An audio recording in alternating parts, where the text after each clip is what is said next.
and you're welcome to a special evening.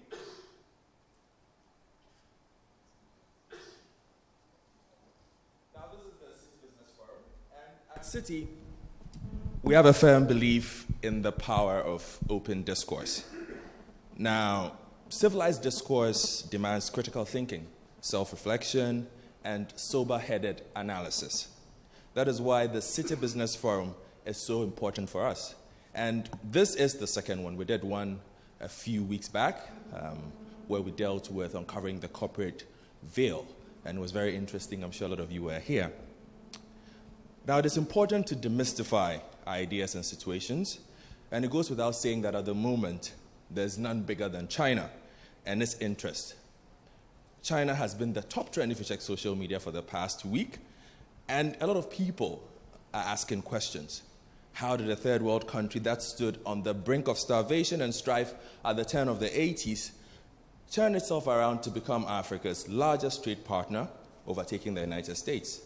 Now, China has spent over $124 billion in Africa over the past 18 years, mostly on bridging Africa's infrastructure gap. In Ghana, the value of trade with China has exceeded $6 billion, while our debt to China, according to the China-Africa Research Initiative, stands at $3 billion.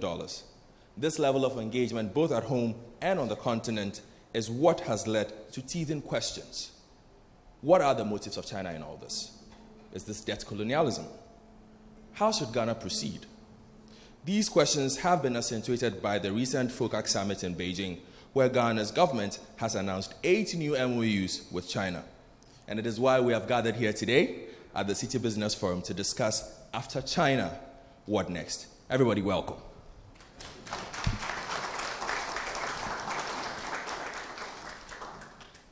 Now, it's not an easy conversation to have, and to do so, we have empaneled 4 brilliant minds to help us have this conversation.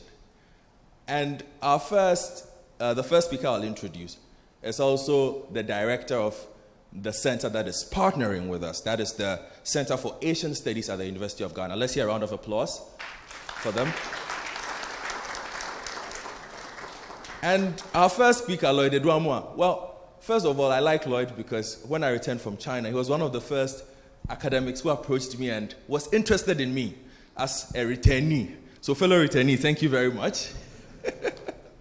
And also, he was one of the first academics in Ghana to push the China question at a time when it didn't really interest anybody what China was doing. When nobody had actually picked up the China question, Lloyd was one of the few people who was asking questions, writing articles.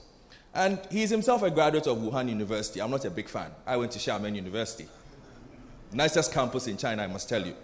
Lloyd, what do you say? And he has authored several papers on China and Ghana relations. Now, his areas of interest include public policy formation.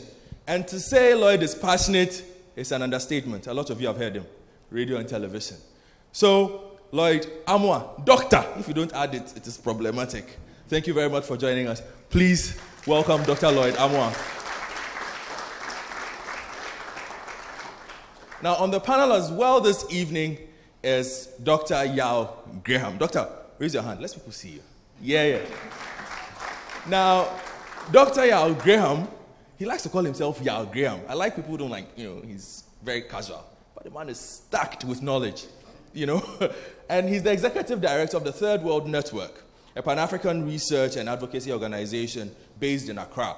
Now, he also has extensive knowledge of African, Ghanaian, and international development issues from his several years as a public intellectual. A public intellectual. I'm telling you, it's one of the first times I'd heard this word. A public intellectual. Okay, and he has written extensively as well. And he is the Africa editor as well for the Journal Review of African Political Economy. So we are really, really, really in esteemed company this evening to have this particular discourse on China. A big welcome to Dr. Yao Graham. Also joining us this evening is a man whose CV blew me away. I just kept reading and reading and reading. That's why I don't like Guangdong people. Dr. Glenn Jima is a mechanical engineer. I'm sure he will add a lot of things because he's learned so many things. But he has spent the past 15 years or so living and working between Ghana and China, even though he's currently based in Ghana. And he has a nuanced understanding of Chinese society and business, which is important because Ghana is doing a lot of business. What does it take to understand the Chinese business mindset?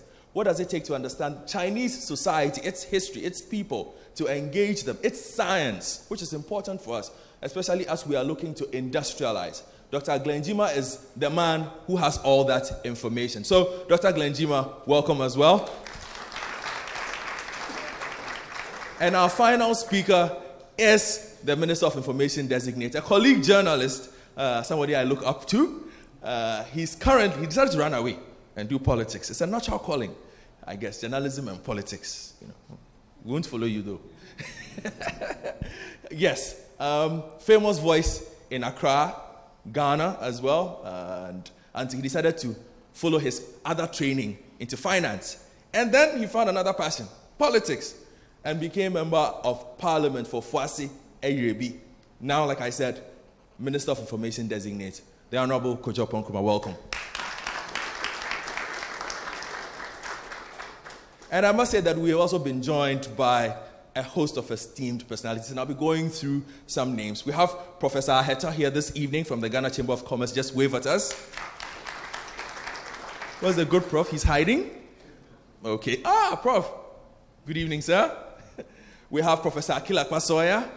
Oh, yes. Prof, you're hiding at the back. We have former GUTA President, Mr. George Ofori. Mr. Ofori, where are you? Oh, there he is. Mr. Ofori, good evening to you. Professor Georgie Chikata is also here. Prof. Oh, yes, there you are. And we've also been joined by Mr. Anani Demuyako, who is Ghana's former ambassador to China. Ambassador, where are you? Thank you very much for joining us. And we'll be joined by several other personalities this evening. And as you can see, it's a full house. And it's going to be an interesting conversation. So, without much ado, let me just welcome our four panelists. Let's welcome them with a round of applause. Dr. Lloyd Amua, Dr. Glenjima, Dr. Yao Graham, and Kojo Nkrumah. Now, to begin this conversation, I'm going to open the floor for Dr. Lloyd Amua. He's going to give us a short presentation on China, where it came from, where it is, how Ghana is engaging with it. And once he is done, we will move on and have the open conversation that everybody is waiting for. So, Dr. Lloyd Amua, the director of the Center for Asian Studies at the University of Ghana, the floor is yours.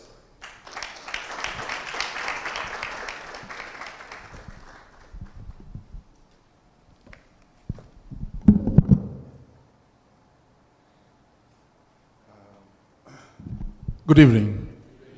PowerPoint, so you can help. I'll be using a PowerPoint for my presentation, and if you will, give me a few minutes to work on that.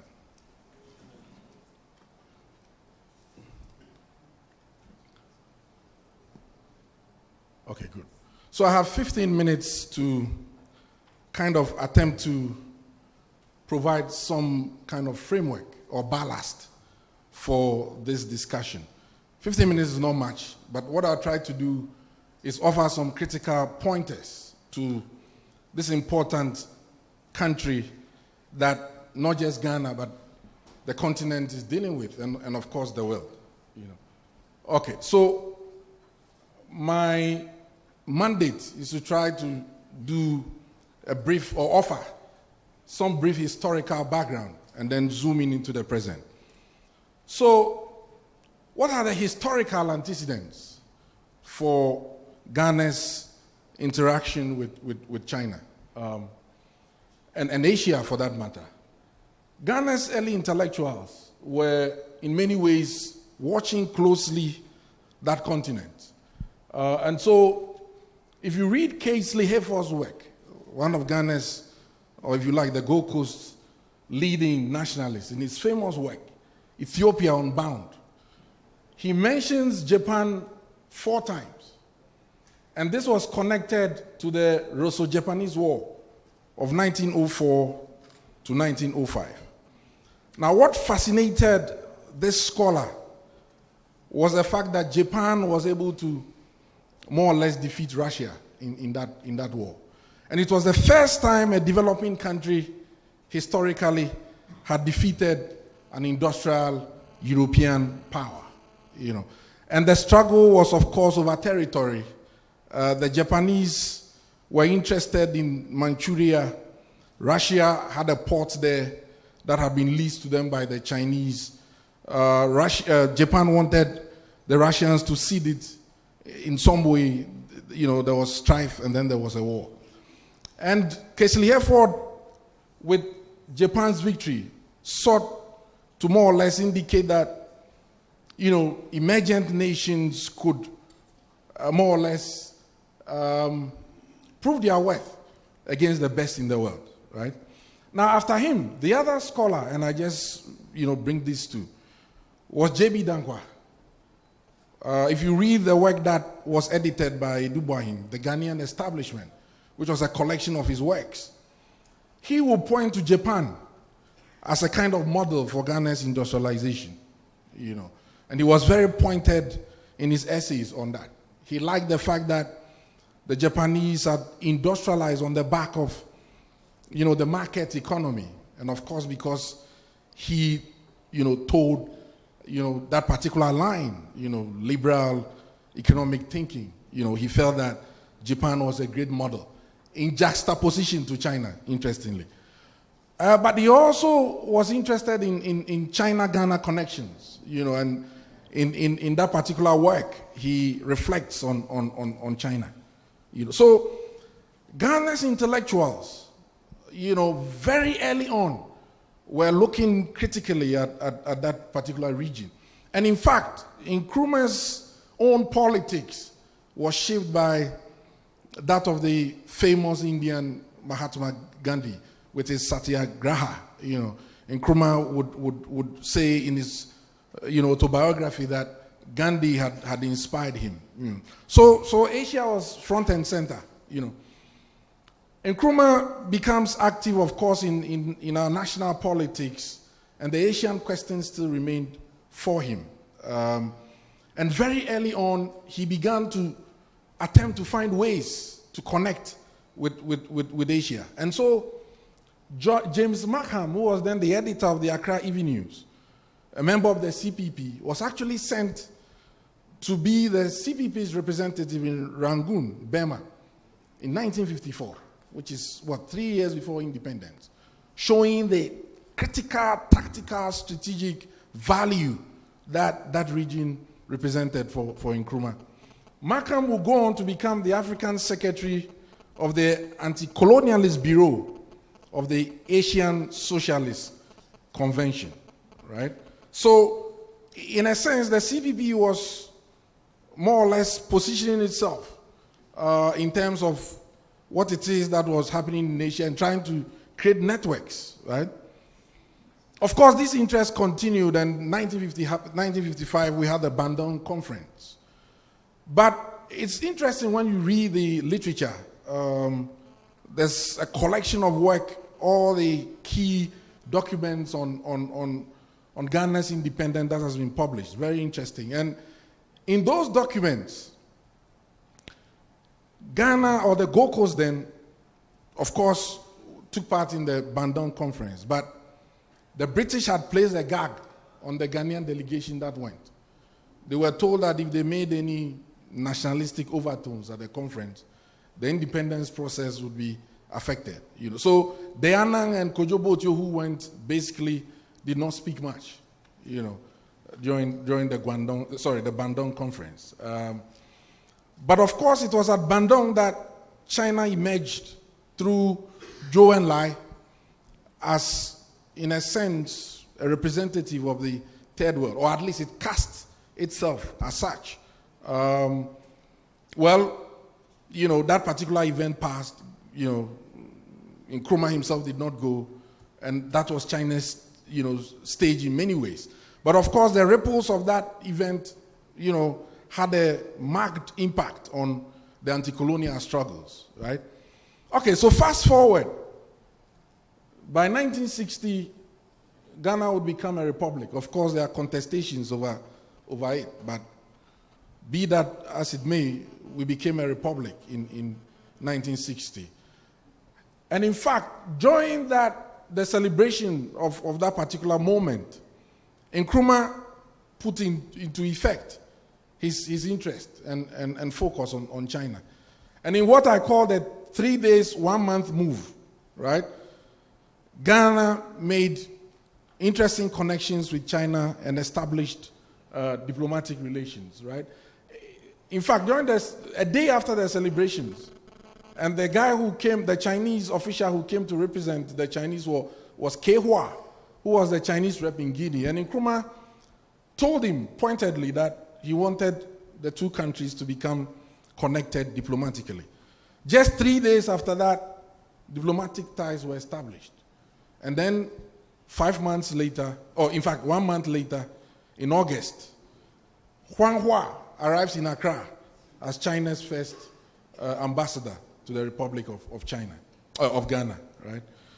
So we see that right, from even before independence and going back further, the Ghanaian scholars, right up to Nkrumah himself, tried as hard as they could to connect with China. I've done some work where I look at the statecraft of Nkrumah right up to the present time and how they dealt with the Asian and Chinese question.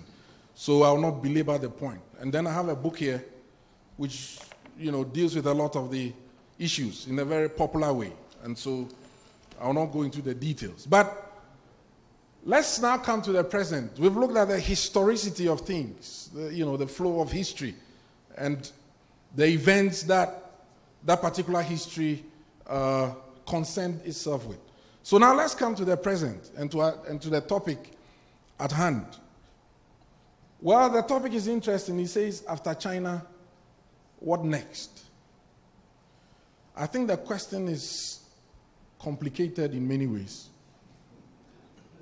And so I raised questions in response to this question, in what I call more questions in 3 dimensions. Right? The first dimension is what I say, or I would describe as the question presents liminality. It presents angst. That is commensurate with the kind of new, global power of a nation that we are confronting and how to deal with it, right? The second dimension is, should the question have been, as China rises, what do we do before engaging it? And so it encapsulates the past. In other words, maybe we should have been dealing with this question 20 years ago. So in a sense, maybe we are late, right? But of course, we have to deal with the reality before us and respond to this liminality, right? Now, in that same vein, the last leg of my 3D is that the question is futuristic, right? It looks forward. And within that forward posture, there are layers in there. So which China? Right? Is it the China of the Beijing that the Honorable, Kojo Nkrumah and the government, went to engage with? Or is it the China that is still rising? And so there are many questions in there about the future, So this is how I look at this question, that it's a conspectus of many things, a combination of many things in terms of many questions that we need to address. Okay, so, this question is before us. What do we do then? I tried to offer some broad, views here in order not to bore you. But the famous Nigerian scholar Alaba Ogunsano in 1974 made a very interesting point. He wrote a fascinating book. It's a classic. I chanced upon it in the library in Leiden, just by chance. He just had a copy. And I was fascinated that this Nigerian West African compatriot, had looked at the China question with forensic, care. And he makes this point, which is liminal and frightening, which is what we should be looking at as we look at the past, look at the present, and look forward, right? Because in many ways, it is still here with us. And this is what he says: on the whole, Chinese policy in Africa has resulted from the diplomatic initiative of the People's Republic of China rather than the African states themselves. In my own work, I think this is true, right? And so the question for us will be, looking back, looking now, looking forward, is whether this will continue to be a self-fulfilling prophecy for Ghana and Africa, right? And then another interesting quote, this time from the Chinese, which again locks into the question before us. But the reality here is we see a China that is clear in terms of its engagement with Ghana and with the continent of Africa. He says our demand for energy and resources will grow. We must take part in the global reallocation of resources in a more active manner. So if Africa is connected with resources, Ghana is connected with resources, the Chinese are clear in their mind. Resources and more. And this is from Jiang Xiaoqiang, Vice Chairman of the National Development and Reform Commission. This is China's government think tank. Key, powerful. Many of the moves from the Gaige Kaifang reform and opening up right through now that China is moving up on the industrialization value chain. This is the key body.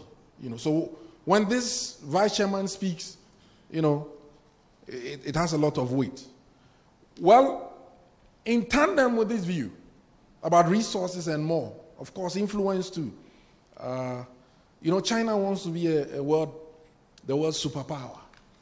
And the continent of Africa plays into that chess game, right? Okay, so in tandem with this view, the Chinese have shown that, as Alaba indicated, that they are always 2 steps ahead in many ways.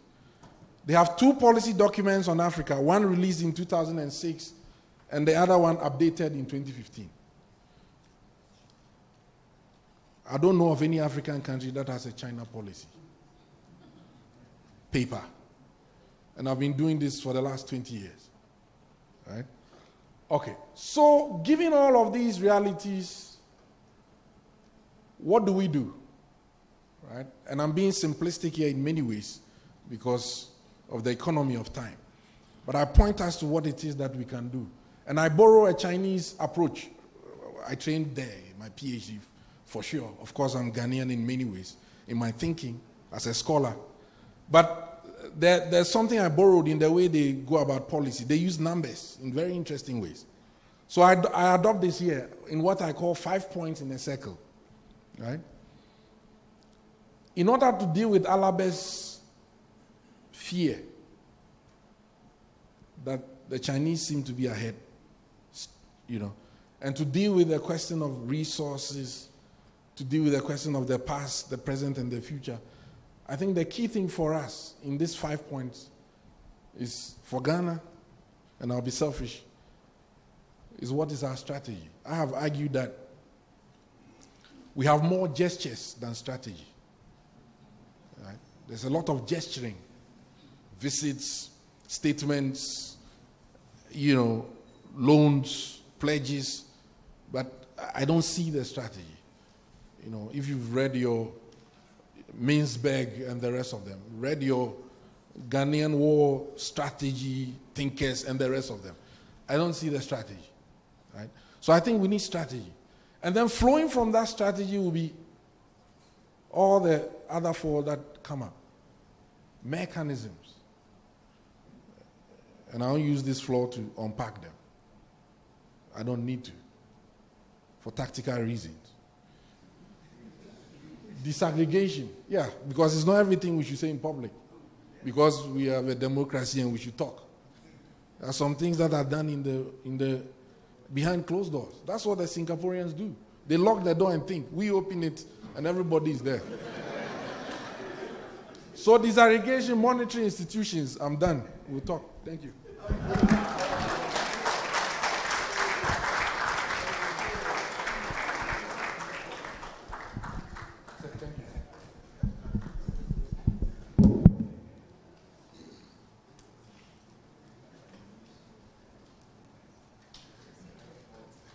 Come on, another round of applause for Dr. Amoah.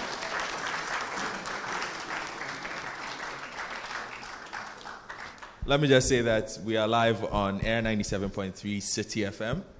And Dr. Amoah has set the tone for us. And I'm sure a lot of you have questions. As we say in Mandarin, a lot of you have wenties. A lot of wenties. Who has wenties? Okay. That time will come. But at this point, let me also acknowledge Nana Akomia, CEO of STC at the back. He walked in. And Mr. Nekamatefiu is also hiding at the back, quietly. At this point, let me invite our panel to join me up here so that we can begin the conversation. Dr. Yao Graham, Dr. Glenn Jima, Dr. Lloyd, and Honorable Kojo Oponkroma. Please, let's have a seat and let's have a conversation.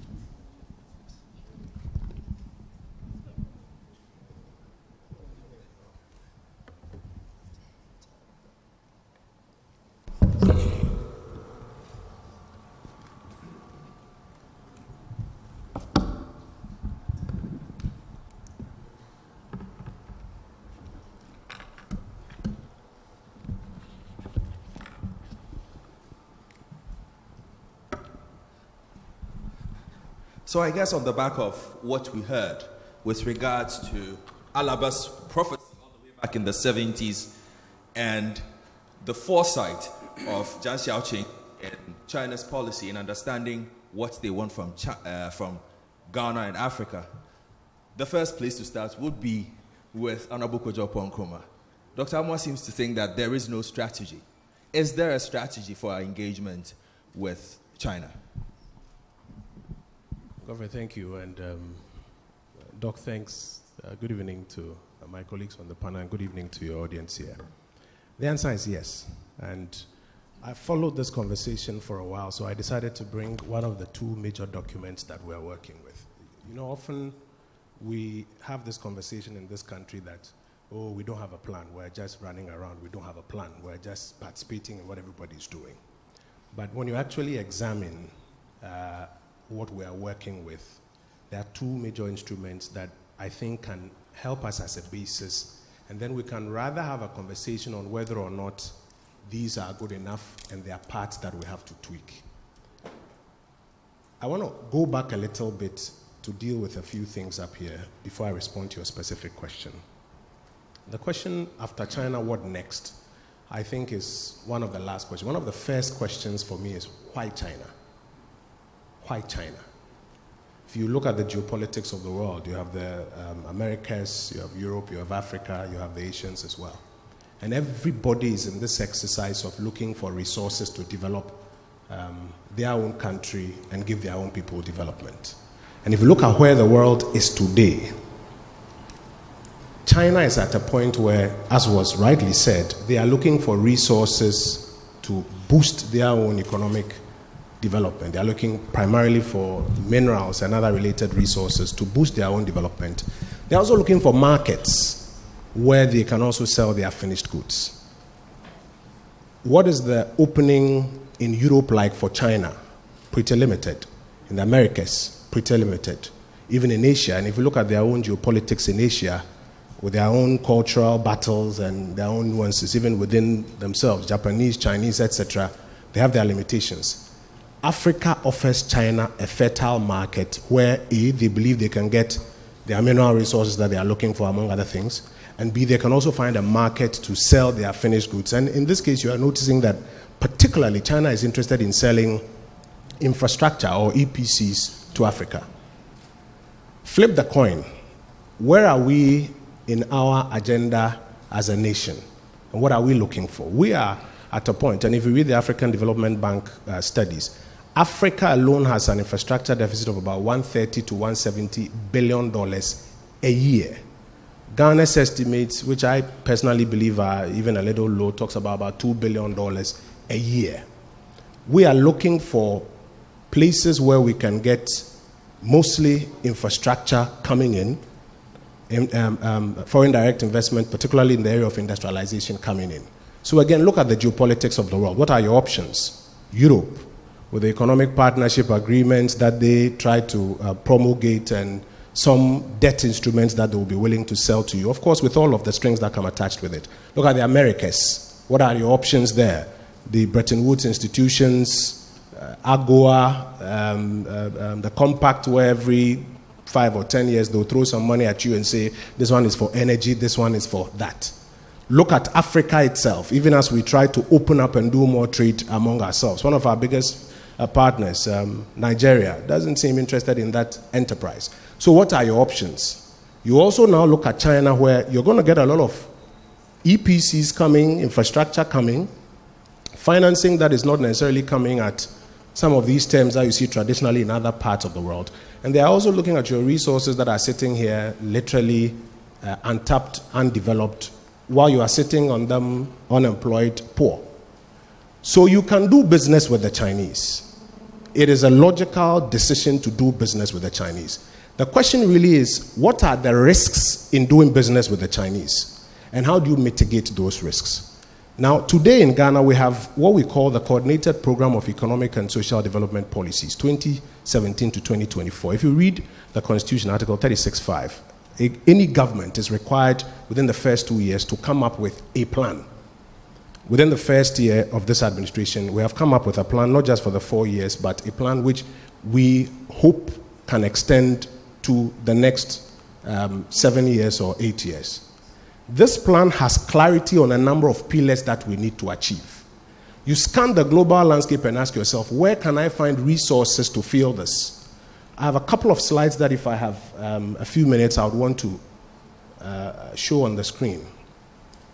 And those slides tell you quite clearly that if you look at what we need to do as a country, today the average Ghanaian in this country believes that government should be doing maybe 2 or 3 times as much as it is doing now. Whether it's roads or infrastructure or healthcare or education or whatever, government should be doing about 3 times.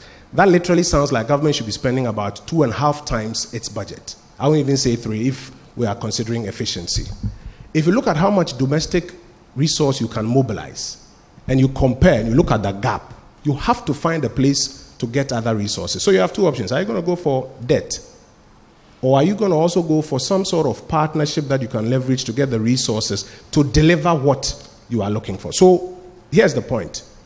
We have a program that we are running that has a number of pillars. And if you scan the global landscape, you will find out that China has answers to some of the questions that we are asking. China has products that we are looking for. We have products that they are looking for. The slide I have here shows between 2012 and 2017 our total revenue versus even what government has been able to spend, which we all believe is not enough, total expenditure. And I'm saying that even if you moved the expenditure curve, the blue curve, 1.5 times higher, you still have a huge gap between the orange curve below and filling that gap. The gap in between is our annual financing.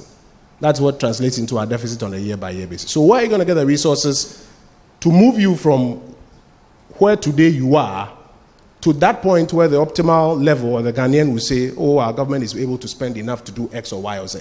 And that's where China comes in. China has an answer for you. And if I show you the second slide, in our Coordinated Program of Economic and Social Development Policies, there are over 8 major things that we are looking for or we need resources to fill or to deliver. And in the limitations, you find arrangements in China that respond to these limitations or that respond to these questions that we are asking. So the question becomes, can you engage with China in a way, and then that's what will bring me to the second question of the pillars of our China strategy. Can you engage with China in a way that allows you to get these resources to answer your questions, mitigate your risks, among other things, not leave yourself in a position where you are at their beck and call every day. So, for example, we have an industrialization program, or what we call an industrial transformation agenda in our program. China also, among other things in their FOCAC outlay, is offering an industrialization platform. So can we connect the two and tap into their resources? If today we say we're taxing everybody, if you look at the domestic resource curve, we're taxing everybody extra to fulfill this program, what is the level of resistance we are going to face? First of all, is there the ability to even raise that kind of domestic resource here? And if you look at the curve, we are doing better in domestic resource mobilization, but it's still not enough. So is there the ability to raise that? Or can we tap into this resource of China and deliver that one? Agricultural modernization, which we are looking at currently, we are calling it an agriculture and rural development program. In the China model, they have an agri modernization exercise in which they are willing to offer machinery for some higher level or higher value chain agri products. We just signed one under the auspices of the Universal Merchant Bank, where they want the cassava that we have here processed into starch to feed Chinese factories. So can you tap into that and get the machinery here and do a bit of that and now process and export and get it there?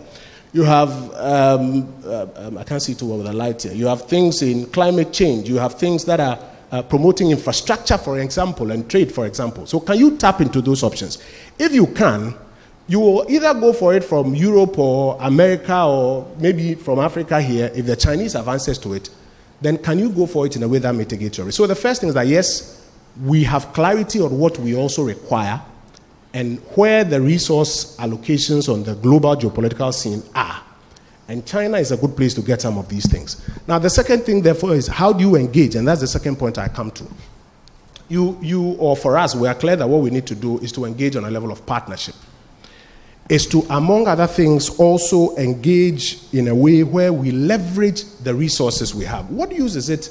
So, for example, and the big conversation now is bauxite. We have close to, or we are told, we have close to about 1 billion metric tons of bauxite sitting here. I see Professor Akela Kpasoya here. The old model that we use is that we'll give out a mineral grant to somebody who will mine this bauxite, pay us some royalties, some corporate income tax or some taxes on salaries that are paid. And at the end of the day, we won't see much value even out of that bauxite that we are mining. We've done it the same way with many of our resources in times past.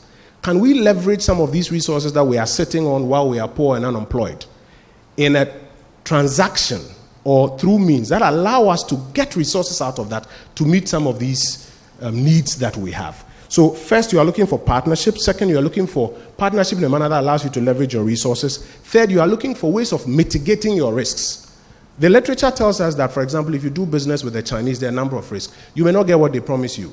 And we've seen it here in Ghana, with the CDB facility, for example. You sign up to about 3 billion, you get 1 billion, the rest is lost in negotiations back and forth. Sometimes, even when you get it, there are those who argue, and if you look at the cases of Sierra Leone and Kenya, for example, you won't get value for money. And there's research and data that shows why sometimes African countries that have done business with China don't get value for money. Because they don't come with all of these strings on debt and financing and your books attached, you may end up putting yourself at debt distressing levels. So the big point here is, how do you do business with the Chinese and mitigate all of these risks? That's the third part of our argument. And finally, how are you getting value for money?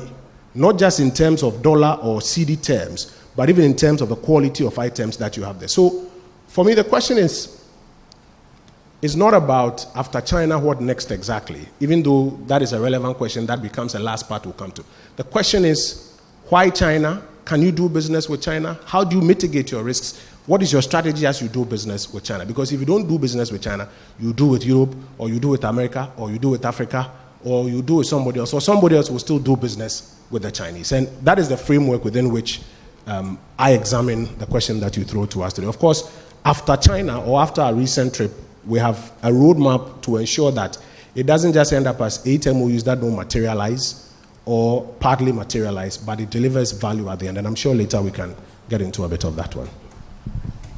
Okay, so thank you very much, Honorable Kojo Nkrumah. So you've defined the Ghana strategy for us. And I want to come to you, Dr. Yao Graham.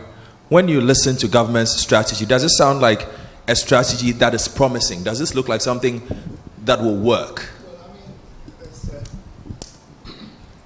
There's not a lot of detail which allows an analysis of it. So, as a broad thing about industrialization, about agriculture, about climate change, there's not much to argue with. It becomes a question of what is the particular lesson or resource that you think you're going to get from the Chinese. And what problem have you defined or identified that the Chinese connection is going to help you solve? So, for example, take agriculture. If you are going to collect more, say, tractors, okay, and come and use them in a certain agricultural system, which in my view has a lot of problems that need to be solved, the machinery may not be terribly useful. Okay? So I will step back and say that beyond this, basically, the framework the minister said is an old-fashioned raw material export for value, for development model. So whichever way you twist it, it is very much based on a commodity export dependence framework. The flip side of the Chinese thing about the need to be part of the reallocation. Now, I recognize that in the transition from where we are to where we want to go in terms of industrialization, commodity exports will remain very important.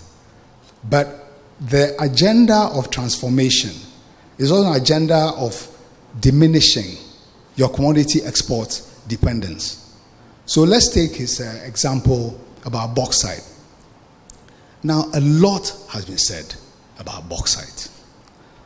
But several people have pointed out, first of all, the lack of detail and also the contradictory things which are being said. It is not clear to me how the China thing plays in relation to the bauxite. Let me explain. The much touted Sino-Hydro thing. Step back from whether it's a loan or it's a football team. Okay? It is basically a commodity-based transaction. Now, if I hear the minister, we have a lot of natural resources that we can leverage to raise material resources from China. That worries me. It worries me because in this discussion, I don't get a sense about what the nature of the transformation agenda that we have and how the Chinese connection fits in. I say that because I think we are too focused on only the commodity export in exchange for Chinese finance. I think there are other elements of the relationship which could be explored. We have two people here educated in China. I mean, one of the lessons that we can take from China, for example, is how, like many countries before them who have transformed, they've learned lessons from those who went before them. The role of the state, private sector, state relations, the role of research, a strategy for international economic relations. I mean, I think there's that. Secondly, China is a subcontinental power. Ghana is a small country. In thinking about China, I haven't heard the minister, for example, introduce a regional or continental dimension to the Ghanaian thinking. There are many things as Ghana we can do with China. But there are many things as Ghana we need to think about doing with China and many other powers at either a regional or continental level. Here is Ghana, which has rushed and ratified the African Continental Free Trade Area Agreement. It is going to create an African market. So Sinotrack, who want to come here to establish, they see an ECOWAS custom union within which they'll be able to sell their goods. VW see an ECOWAS custom union within which they are going to be able to operate. So people are seeing they're seeing ECOWAS as an economic unit and seeing Africa as an economic unit. So our thinking should also be interested in those layers as part of our thinking. But I'm saying that primarily my worry with the minister's strategy is that I don't see the transformation agenda. I see a series of discrete issues which Chinese resources defined narrowly as financial resources are going to fit into. I don't see the agenda of structural transformation, which also is about how we are moving away from commodity dependence. Now, the reason why I stay with this is that, you see, take the bauxite thing.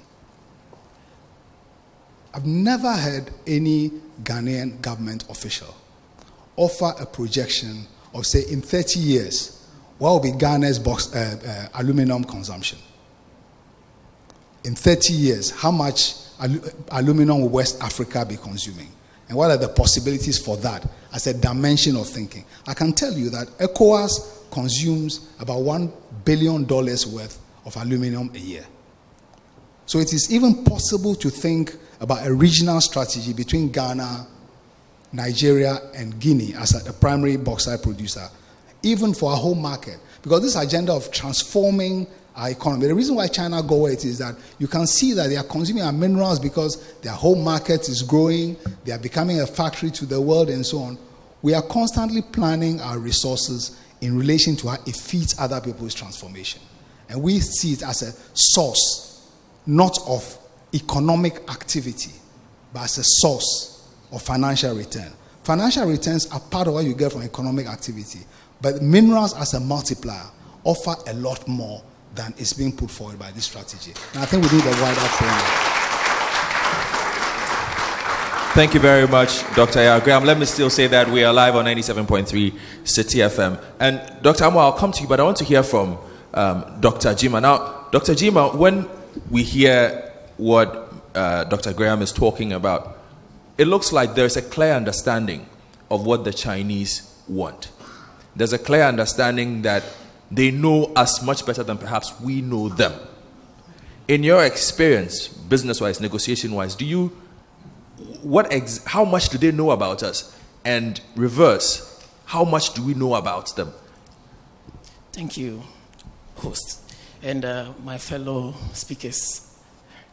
Good evening to all. Actually, as you said, the Chinese people are, let me say, deep thinkers. They are very, very deep thinkers. And as one of their pioneers, Deng Xiaoping, with one of the projections that he made with regard to their plans in trying to lead the world is towards the year 2050. And their plans is they want to make sure that, for example, the issue of resources never becomes a problem to them. And they have so many plans or strategies in place to make sure that they achieve such a goal. And so we're dealing with the Chinese, even with their win-win kind of policy that they had already made plain to the world, to the Europeans, to the Africans, and to the Americans. It still boils down to the fact that you need to think deep and broad to be able to benefit from whatever they are offering to you. And so, to the Chinese, they might have thought so deeply about our situation. And they know where to hit to enable us to open up for them to get whatever they are looking for. And this is where it also calls for our people who are also at the helm of affairs now to also do a deep and a very broad thinking, which is also their main strategy of embarking on anything that they want to do in China. And so here, the only maybe the worry that I have is, like the minister was saying, I don't know how deep have the government taken into consideration the offer that the Chinese people are putting on us. I don't know how deep are they thinking. And then more so, with regard to us benefiting, like Prof was saying, what is our strategy? Because what next is hard work. Haven't received the thing on the table, It shouldn't have to lie fallow. It has to be put to work. And so what next is the hard work aspect of it. What strategy do we have as people who are receiving? And so that is what I want to say about this. Thank you. Dr. Amo, I see you've been writing and you look very pensive.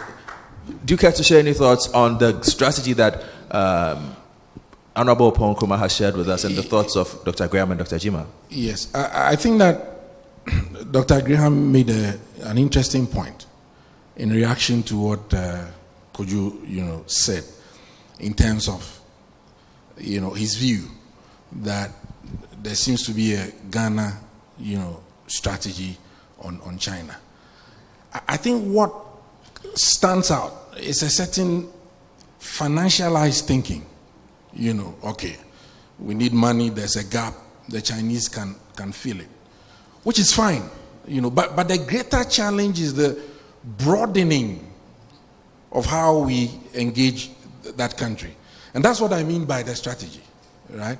So, yes, you have these financial concerns, but for example, how many students are you sending to China a year? And to which sectors? We know, for example, that China is becoming the power when it comes to artificial intelligence, right? Robotics, and the rest of them, right? How are we using the scholarship system, the interactions, in terms of how that will benefit us? So we don't just become commodity based. Of course, the president has been saying that he wants an economy that is, deals with these structural limitations so that we become value adding and all of that, right? But the knowledge question is critical, So how are you, when people go on scholarships to China and come back, are they debriefed? But you need a wider, nuanced, detailed, organized, resource-driven, personnel-driven, policy position that connects many dots, and I think that is where the gap is, and that is what I mean by, the absence of a strategy. Because if you read the Chinese strategy documents on Africa, it's very wide-ranging. It covers every inch of the grass, every blade of the grass on the interaction pitch, But you'll be hard-pressed, to find that kind of course, there can be a document, need not be, if you like, out there in the open, if you like. But there has to be a sense that along many axes, we are thinking along multiple tracks regarding how we deal with the Chinese. For example, technology, the market in China itself, because if you sell chocolate, for example, to the Chinese, you are selling to over 1 billion people. How do we crack that at a very detailed level? Beyond just meetings of government officials, factory honchos coming down, etc., etc. So that's the key thing in many ways. Honorable Nkrumah, I see you've been making some notes. Do you care to respond? Yes. Or we should move on? So first, let me say I'm pleased that we have moved from the initial perception that Ghana doesn't have a strategy to a point where now, if I hear clearly, the feedback is that the strategy appears to be finance dimensional only. The strategy appears to have little detail or depth, or we don't know how much detail or depth there is to this strategy. And as Dr. Amwa says, that other nuances like education and value addition of our products within Chinese market, etc., don't appear to have been factored into that strategy. And I think it's pleasing to know that we're making progress in that conversation. Now, let me start from that third part and then work my way forward. In the little slide I showed you only 10 parts of what we are trying to do and engage with the Chinese on, which is being interpreted as appearing to be only finance directed. But I'll come and deal with that one later. Part of our strategy deals with things like security. like people and cultural exchanges as instruments in national development, public welfare and public health, even things to do with poverty and inequality. Before you come to the other questions of trade and investment cooperation, that goes into areas of how deep can we get into Chinese markets with what sort of value addition products.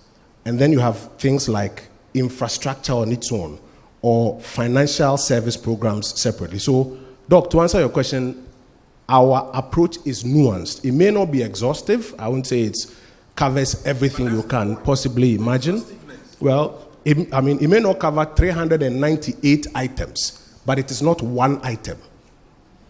Here alone, just before you on that single slide that I showed you, are about 10 different items. So again, we can engage and go into some more depth on some of the various parts of the strategy and analyze whether or not it answers the question. So on the question of nuances, it's not a single barrel item. We are as broad as we can be at this stage, but I'm sure we can engage some more in that area. Now, to the other question of depth, and let me use the Sino-Hydro transaction, which is one transaction that tackles one pillar, infrastructure, as an example. And I have no qualms whatsoever in the argument that if we have resources, and in all economics, one of the first things you look at is what do you have? And what does the other person have? It doesn't mean that's all you are considering, but it's a starting point. If we have, for example, in this particular instance, resources like bauxite, and we have an infrastructure gap of about $2 billion a year, and we have a debt stock of X, and therefore we are limited in how much we can borrow. You look on your local revenue side and you ask yourself how much you can raise even as you are improving, broadening the tax base, roping more people in. You ask yourself, how can I leverage this particular resource and get some value out of it? And the depth question you ask, so for example, in the Sino-Hydro transaction, we say, okay, we need $2 billion worth of roads and infrastructure and bridges, etc. We would like your organization that is not selling finance per se, but is selling, and I mentioned the word EPC contracts or infrastructure, to come in and deliver $2 billion worth of infrastructure, and we will repay with an equivalent $2 billion worth of bauxite proceeds. Does that mean we've given bauxite to the Chinese in commodity exchange? No. So where is the depth? So in the Sino-Hydro transaction, for example, Ghana has set up a Ghana Integrated Bauxite and Aluminium Development Corporation, which is GOG owned. That company is the company, and as you talk about how do we develop our own resources, etc., that company is the company that is going to mine our bauxite and develop our bauxite, process it into alumina, aluminium, higher value chain items, especially with Valco, which is now 100% Ghana owned. And then the proceeds of that is what you are using to retire this $2 billion worth of work that has been done. So are you just digging your resources, the old commodity model, as Dr. Graham talked about, dig your commodities and throw it at them and say they should give you money? No, that's not what we are doing. There's deeper thinking like you are talking about in this instance where we say, how do we ensure we don't just give a grant to the Chinese, okay, come for bauxite and give us routes that you think? Another question, for example, how do you ensure that these guys don't do shoddy work? Are they the ones who are doing their own bill of quantities? In Sierra Leone, for example, and in Kenya, where bridges collapsed and roads were messed up, as done by the Chinese. The research shows us clearly that where in these areas you don't have very high or strong or stringent building codes and adherence to those codes, they'll do anything and get away with it and tell you that this thing costs 100 million, is what I give you, now you owe me 100 million. And in the case of Zambia, for example, if you don't pay, I'll take your port. So in the case of Sino-Hydro, for example, is the Ghana Roads and Highways Authority that has done its assessment and valuation and bill of quantities and says that this road is a $200,000 road or it's a $1 million road. It's not up to you to come tell us that this road that you did is worth X or is up to this quality. So again, we are going deeper to ensure that we are going to get value for money in this transaction. If you look at, for example, how we structured that transaction, how do we end up in a scenario where, like in the CDB case, okay, in the case of CDB, we don't commit to a master facility agreement with commitment fees upfront where you are paying and you haven't accessed more than even $1 billion of that $3 billion. So in this transaction, for example, we said, we won't take a loan from you. You provide your own financing to execute the project, but that financing must be open book and pass through so that we can see through even the cost. If you say LIBOR is this plus a spread of that, we want to see through and compare. We are also having a moratorium on that one within which we are not paying or our proceeds, because we need a period within which our infrastructure, including the bauxite and the refinery, etc., is back up and able to produce and begin to escrow amounts that can be used to retire that liability on us. So, again, there is some depth that is going into it. I really want to make a point to all of us here. Sometimes we take delight in whipping ourselves that we are the most useless people in this world. No. I don't mean this out of ilk or anything. I'm just saying that we should have a bit of confidence in ourselves, that we don't just go to the table. That's an unfair comment. Oh, no, it's not directed We're having at you. a critical discussion. No. I mean, it's an unfair comment. Doc, because everybody in this room it's not directed at you. But I'm saying in general, I'm just saying that generally, it's a politician's comment. No. Generally. Everybody cares about this country. Doc. Generally, the point I'm making is that sometimes, and you know, like where we started from, Ghana doesn't have a strategy. We have a strategy. Okay, the strategy is not broad enough. We begin to go into the... So for me, I think simplicity. If we examine the nuances... But again, on that point, I disagree. Right?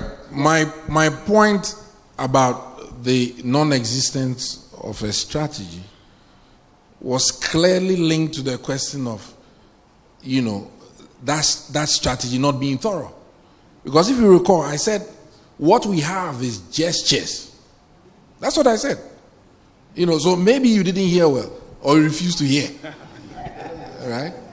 Now, to come back to your example, you see, because the thing is, we could take one example and kind of make a lot of things. Let's stay with your Sino-Hydro thing. Let's see if we can flip it in terms of, say, the Chinese. They are sitting on trillions, and they will lend to anybody. Whether Trump is pulling out his hair, they are the biggest creditors to the U.S. They have money to lend to anybody who will take it, and they would sit and wait. Yes, precisely. Let's take your Sino-Hydro thing. You are right about maybe improvements in the contractual terms, but let's look on our side of the transaction. Let's agree that alumina is a higher value than bauxite, and that if we add value to our minerals, we can earn more for them. As a general principle, that's correct. And therefore, if we can make money from our bauxite to sell, even at the alumina stage, and get income, it's a better thing than selling the bauxite. But what becomes concrete are the relationships that you enter into around the particular resource. Now, you talked about the parastatal bauxite and aluminum corporation. Under the Sino-Hydro thing, we are supposed to be engaging them in terms of possibly they executing and we beginning to pay in about 3 years. Okay? Now, even if we were sitting on our own money, you are not going to be able to start a mine, build an alumina plant, set up a caustic soda facility, and get all of these humming in synchrony and producing alumina in certain quantities to support that arrangement. So if we now look at it from the side of the Chinese, who are sitting on tons of money and are ready to dole it out, and there's a queue of Africans, including Ghanaians, who are in a hurry to collect it, the planning on our side is scruffy, because we don't, even the business about the mine, okay? I mean, if you look at the aluminum industry, it's tightly controlled by a few organizations. So I'm interested to hear from you whether the Ghana government has a commitment from any bauxite producing entity to provide the investment, the support for the creation of the mine. 2, a company that is ready to make the investment to set up the plant and accept terms which will allow them to forego some returns to allow the income stream to pay the Chinese. I'm interested to know where this caustic soda is going to come from. It is going to come from Ghanaian salt. What we are planning to do with the chlorine, which is the main byproduct.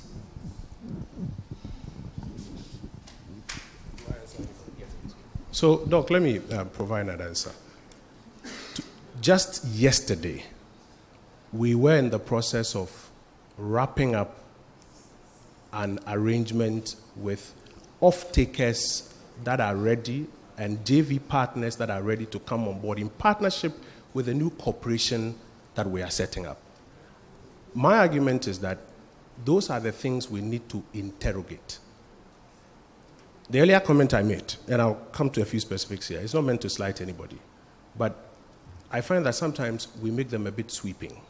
Here in this particular instance, the Chinese are not being given grants to come and mine our bauxite. It is now this corporation, and we're in the process of wrapping up with JV partners that have experience, that have done it elsewhere, to come on board and JV partner our local company so that we can produce within this period, build this refinery and develop it.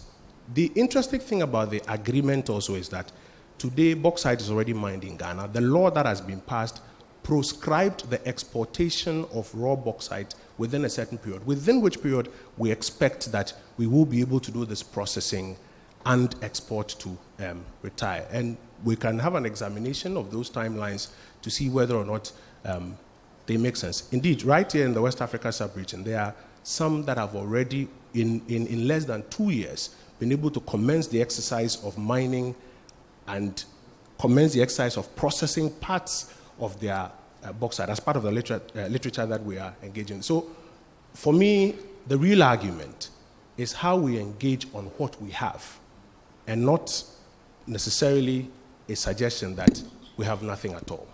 But the point also on this, is that, again, back to my point, there are wider issues. And let me give you a typical example, right? Which is why, for me, the Ghana-China relation, right, we could possibly squeeze more out of it. I'm seeing, this bauxite question can be subject to a lot of, you can cast the argument in many ways, right? But that particular, orientation, for me, goes back to the same, what I call silver bullet kind of thing. We are looking for that big thing, which is fine. But it comes with these dangers because we get, in many ways, focus on that and do not look at other things. And let me give you an example. So, in China, I lived there, and there was a child who needed to be taken to hospital. So the child was taken to hospital. And they needed to extract blood from this child. I'm talking about 2006, thereabouts, right?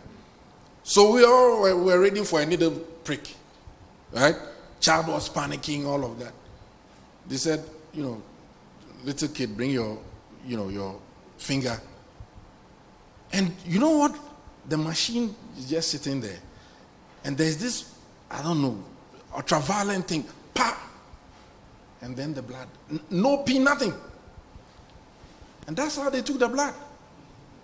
How many of our hospitals have that? And yet we are dealing with these guys. Right? These are the small detailed things that if you understand this place, you can stop all the crying in the hospitals. And therefore you get tangibles upon tangibles. Of course, your bauxite and the rest of them, yes. Right? But this is, as one scholar put it, China is a civilization pretending to be a nation. Right? And how we, small Ghana, which is less than, you were in Wuhan, you were in Guangdong, what are our numbers? So we could possibly extract more, and we should accept that we have not extracted much, in terms of very practical things, and that's the argument that is out there. Could we do more? And we've been engaging these guys for the last 58 years, 59 years, and in the 70s, 1979, in fact, in 1981, Jay Rawlings was in China and met Deng Xiaoping, and we've been engaging them over a very long period. You see? So, in measurables, vis-a-vis China's wealth, and what they are taking from us in terms of influence, right? In terms of all of the, now you have the Chinese here, they are settling, the Galamsey questions and all of that. When you reverse it, what have we really, taken out of this very rich country? Of course, it has poverty and the rest of them. Are we able to dig what it is that we must dig? And policymakers must understand that we are scratching the surface. All the roads in Accra and beyond can be done. Eastern Corridor, Western. This is peanuts. That's the truth. You see, and when you say it, they think that you are making sweeping. But if you put, heads together and in a sense stretch the way in which we look at the Chinese, we could extract more. All right. Thank you very much, Dr. Amo. And I want to come to Dr. Jima. And yes, I will give you opportunity for Q&As. I can see a couple of hands already wanting to go up. Yes, I will get to you in a bit. But I want to talk to Dr. Jima because Dr. Amwa and Mr. Graham, and Dr. Graham, have segued us into the next level of the conversation. And it's about China and where it came from and where it is and the lessons. And you deal a lot in bringing engineering, equipment, and whatnots into Ghana, for instance. There is those who say China's strategy focuses on deindustrializing us. It's something we've not spoken about. Do you see this happening? And based on how China went through this process from being an agric-based economy to a country that now focuses on services, industrialization, and manufacturing, what lessons can we take from them? Can you give us 5 steps that we can follow based on your interactions that perhaps can help us all to move forward? Because Dr. Alma has locked his up in the door, right. But Dr. Jima is sharing. Yeah. Dr. Alma is hiding his apple, but Dr. Jima will share. Yeah, thank you very much. Actually, as you said, there's a lot that we can really get out of China. And to do that, personally, I would like to, almost every time I want to refer to the Deng Xiaoping's kind of strategy. This was a guy who came to the political scene with a kind of vision that a lot of people around him were unable to understand him. He had a lot of struggle, but then his vision was very clear, to make China a developed nation. Because as a result of that, he passed a certain statement that development makes sense, and that's all. And to do that, he then decided to... Dr. Jima, you must repeat that for us. We like sayings like that, Development makes sense. Okay. That is it. Right. So he decided to set 10 economic zones, special economic zones in China, of which Shenzhen was the very first one that he set. And the middle of Shenzhen is just a village. And so it became something like an electronic village at the border of Hong Kong, with a focus of getting the whole nation developed. So I am of the view that if Ghana, we are getting in contact with such people, and we want to also become who they are, maybe even become much greater than they are, then some of the strategies, for example, setting up some kind of zones which is meant for development, it should be one of the areas that we should look at. Like Doctor said, we train people in China, but when they come back to Ghana, we don't even see their value. We don't even assemble them to come and share maybe their experience and how they were able to survive, what they learned out of that place to help develop our land. That's it. And so that is one thing. The other aspect too is I have been working in China and working in Ghana, both countries. And one of the things that as maybe a designer, I came to realize in Ghana that our people are lacking is, let's say, we want an equipment to process this bauxite. And our big men, the government have initiated it, all that goes into it with specification and everything. But we most often forget, excuse me to use the word, I'm not saying that we forget, but then we most often do not take into consideration the skilled labor of our personnel in Ghana.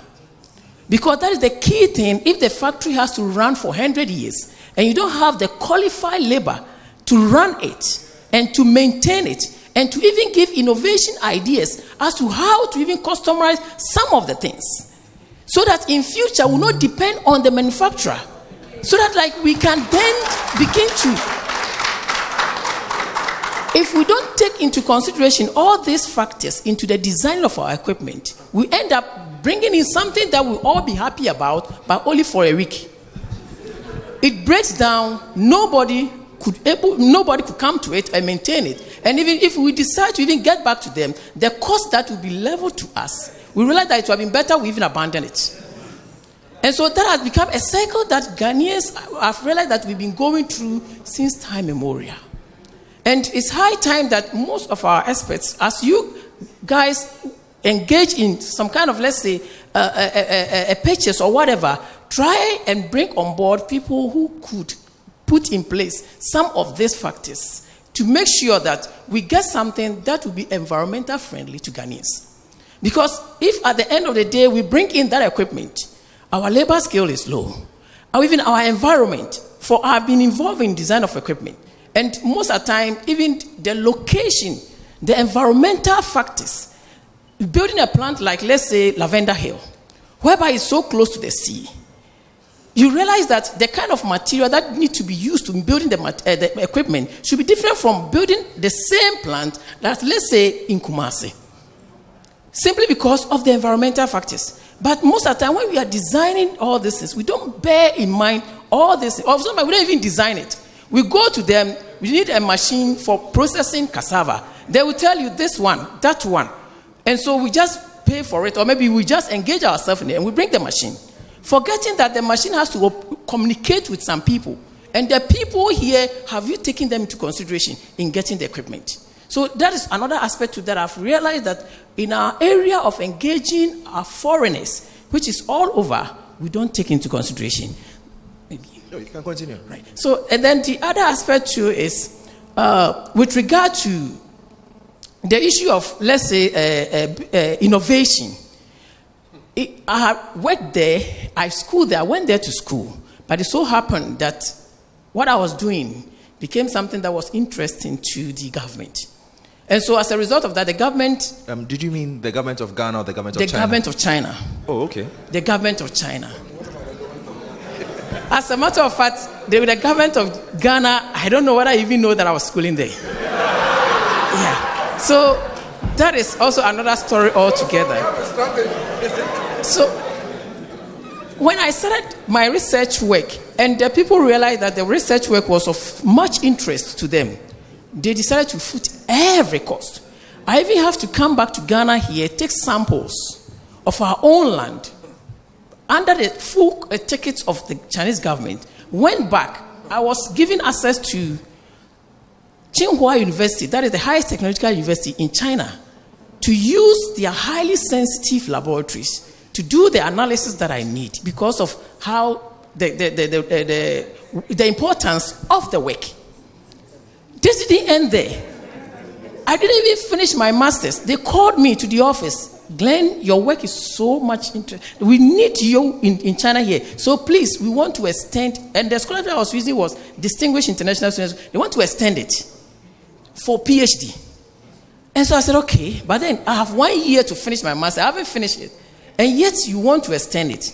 So in fact, I'm just sharing this for us to understand that this is a land who are so much interested of research and innovation.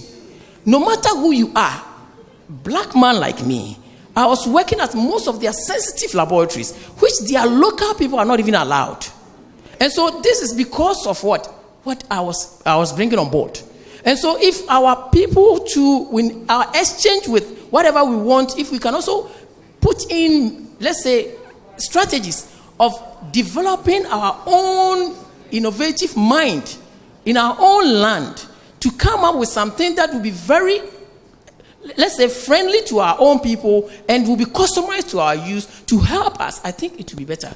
Because the last thing is that with my work with them in the industry, one thing that I realized is that everything that the Chinese people learn, they try to customize it to their own use. They don't just come and take your Vortic water, go and then know how the Vortic is made, and then it remain the Vortic. No. It has to go through a different thing altogether as it comes back to the market, even though it came out of Vortic. And so if we want to also tap into them, then we should also be willing to make sure that the transfer of technology or the transfer of information that we get, we are able to customize it to help our own people, rather than just using just as it came to us raw and then we are just replicating it or maybe using it as it is. Thank you.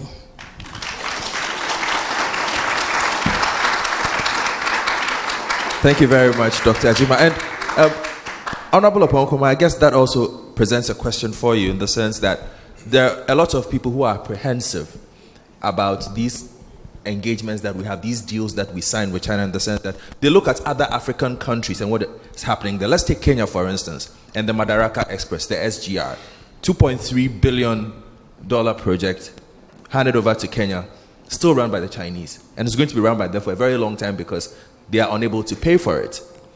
Same happens in a lot of countries, in a lot of other countries. What is the assurance? How do we trust that in this 7-year strategy of yours that engages China, technology transfer is guaranteed, employment is guaranteed? We are not going to build a factory somewhere or build a road somewhere where we keep having to bring in people to build, operate, and stay. There's no transfer.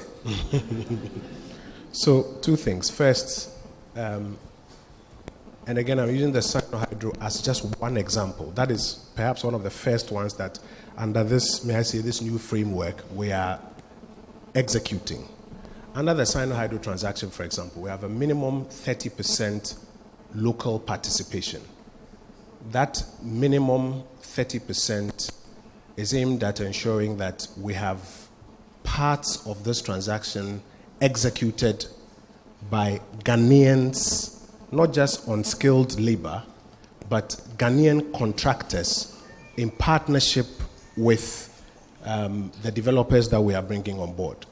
Again, if you look at the president's recent visit to China, there were as many as 90 business entities, 90, may I call them Sino-Ghana business entities. These are people like my brother here who do business between China and Ghana, who also have an understanding of how the Chinese rubric works like, and who are willing to be aided to build partnerships in which there is a bit of knowledge transfer, not just buying and selling from the Chinese locally.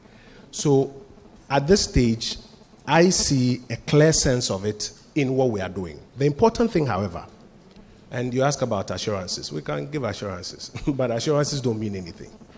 The important thing, however, is in the follow-through to ensure that we get the value for all of these things that we are talking about. And two quick things. One, for example, in this structure, we have put in place what we call a risk management team, made up of people who are familiar with the Sino experience, who are there to ensure that, for example, sometimes some argue that they keep changing the goalposts. You can agree on something in a broad framework with them next 2 weeks before you sign off, then they change it. Next 3 weeks before you sign off, then they change it.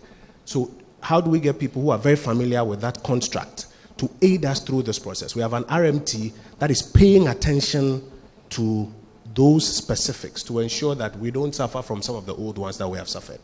On the FOCAC, for example, the finance minister is setting up a post-FOCAC implementation committee, which is aimed at ensuring that now we can follow through and get exactly what we have put pen to paper for. So at the high level, you have skill transfer and opportunity for people to partner and learn. But that in itself doesn't mean much if we are not able to give life to the things beneath that ensure that these connections and this knowledge transfer and this partnerships in operation take place. And I think that that's where all of us need to concentrate our effort. The president said something on the debriefing or at the debriefing, which I found very instructive, that we have seen this before, where previous governments have come here, signed agreements, left home excited. But if we don't put in place these mechanisms to follow through and do, then we'll be back to square one. And I think that's where all of us need to pay or focus our attention in the doing of some of the new nuances that we are trying to introduce. Thank you. Thank you very much, Honorable Kujoponko. My guys, people are anxious to ask questions. So it's time to open the floor so that you can engage our panelists. You stand up, we'll give you a microphone. You mention your name and you ask one question, if that is okay with you. We are still live on 97.3 Citi FM. It's the Citi Business Forum. And we are doing this in partnership with the Center for Asian Studies. And on our panel, we have Dr. Yao Graham, we have Dr. Lloyd Edwamwa, we have Dr. Glenn Jima, and we have the Honorable Kojo Oponkroma. My name is Godfred Akotobuafo. My name is Godfred Akotobuafo. So let me start. Yes, sir. There, your name, sir. Well, my name is Anani Demuyauko. I happen to be the immediate past ambassador of Ghana to China.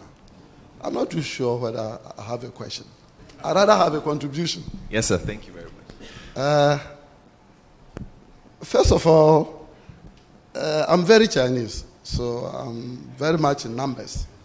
The minister asked how 15 times.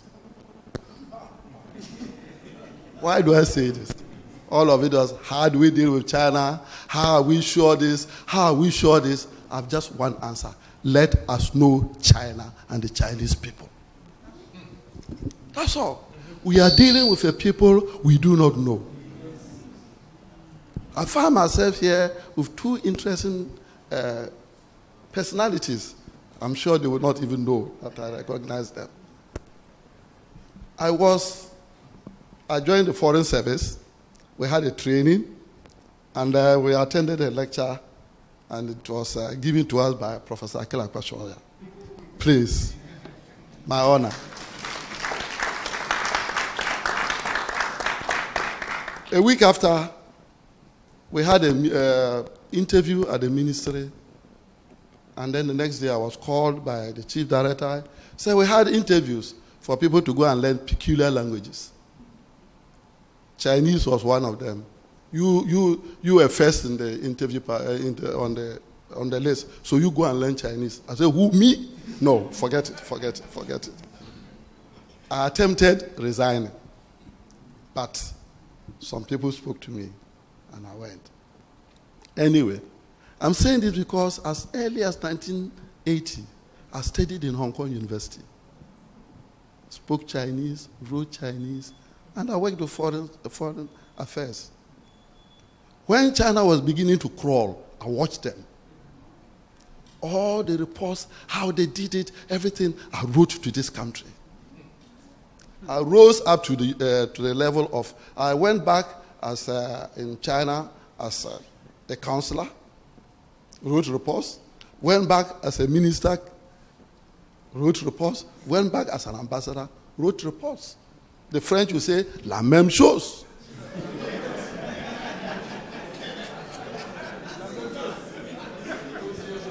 All we need to do is just to know who are Chinese. What is in that their head? And I know, I can just give you few examples. Talking about Deng Xiaoping. Deng Xiaoping came. I went as a student to Shenzhen, that small village, when he came to say that, look, let us develop. And that famous saying, that all I want is for you to catch a mouse. Whether the cat is black, is white, is yellow, catch the mouse. And that is exactly what the Chinese are doing here. They've come, they are looking for whatever, and they are catching it. And, Mr. Minister, the Chinese, they don't need bauxite.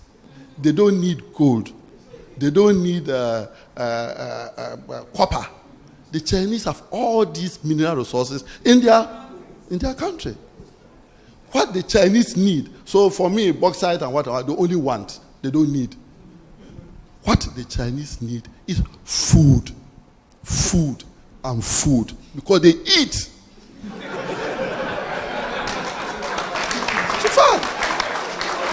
In fact, those of you who have visited China, when you meet the Chinese, the first question they ask you, have you eaten? So food is very, very important for them. That is what they need, and that is what we have. Simple. Let us give them food. You see, I was doing a calculation with a professor in Beijing. Let's take Beijing is almost 20 million now. Take that, just 5 million people eat a goat a day. How many goats will be eaten in a day? They cannot sustain it.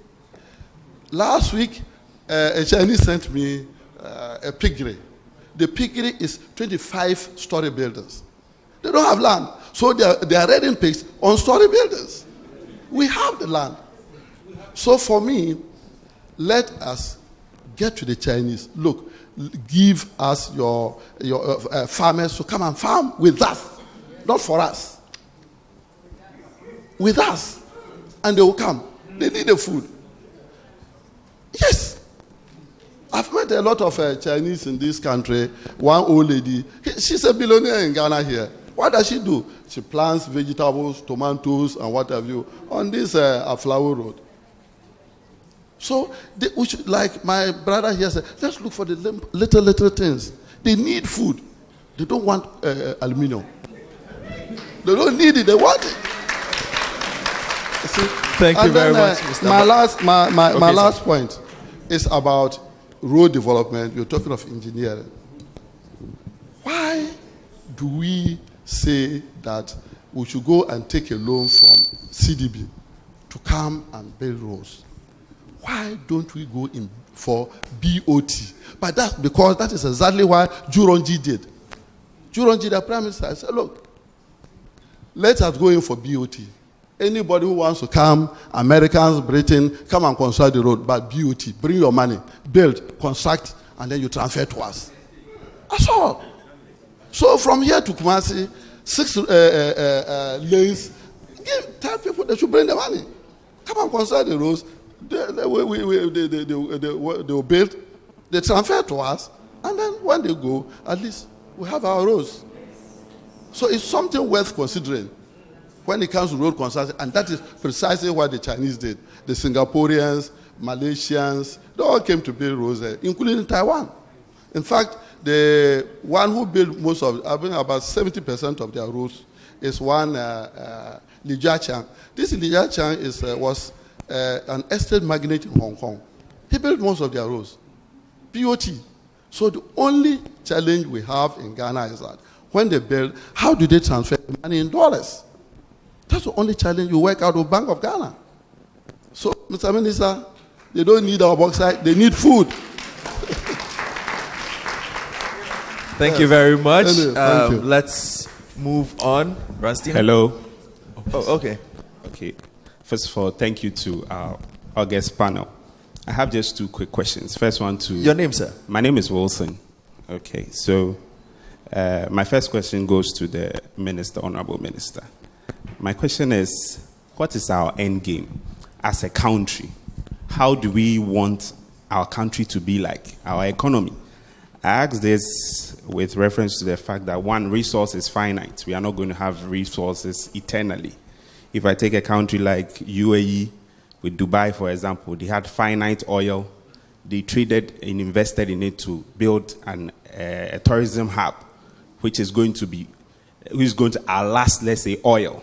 So if you are trading our resources, how do we expect Ghana to look like at the end of this whole battle, or when these resources are done with? Secondly, what price are we willing to pay? I ask this in relation to a country like China that we are talking about. We are speaking about industrialization. We are happy about it. They've paid a price in terms of pollution. Are we willing to pay that? You take a country like UAE. We are celebrating Dubai. They've paid a price by sacrificing their culture. They've become an open society. In terms of security, they spend a lot to maintain Dubai as a safe haven. You take US, for example. We speak in terms of US sacrificing their manufacturing industries to grow their services industry. Last, they were interviewing Jack Ma on this as to Trump's anger at China. And Jack Ma said it. US gave up manufacturing, shipped their manufacturing jobs to China, and now they are complaining. So we should also bear this in mind, the price we are willing to pay. And I hope Minister can have some answers for me. Thank you. Thank you very much, Wilson. Let's take another question. Yeah, thank you very much. My name is Alfred Godwin Hajaben. The minister has given us a lot to be concerned with, and as a young person, whilst I sit down here, I'm so worried. He mentioned a lot he spoke about the risks that is associated with all these agreements and so on. And I want to ask him, what has been done so far to manage this risks? Because I see the risks being managed in the short term, but the cost to the future generations, what is the plan in place? Thank you very much. Thank you very much. We'll take one more and then we'll take the answers.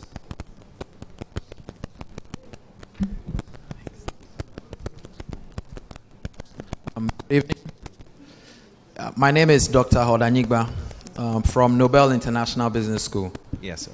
I think we are a bit too bothered and worried about how we finance projects in this part of the world. We still have this neo-Keynesian concept of borrowing, and even borrow more in times of recession.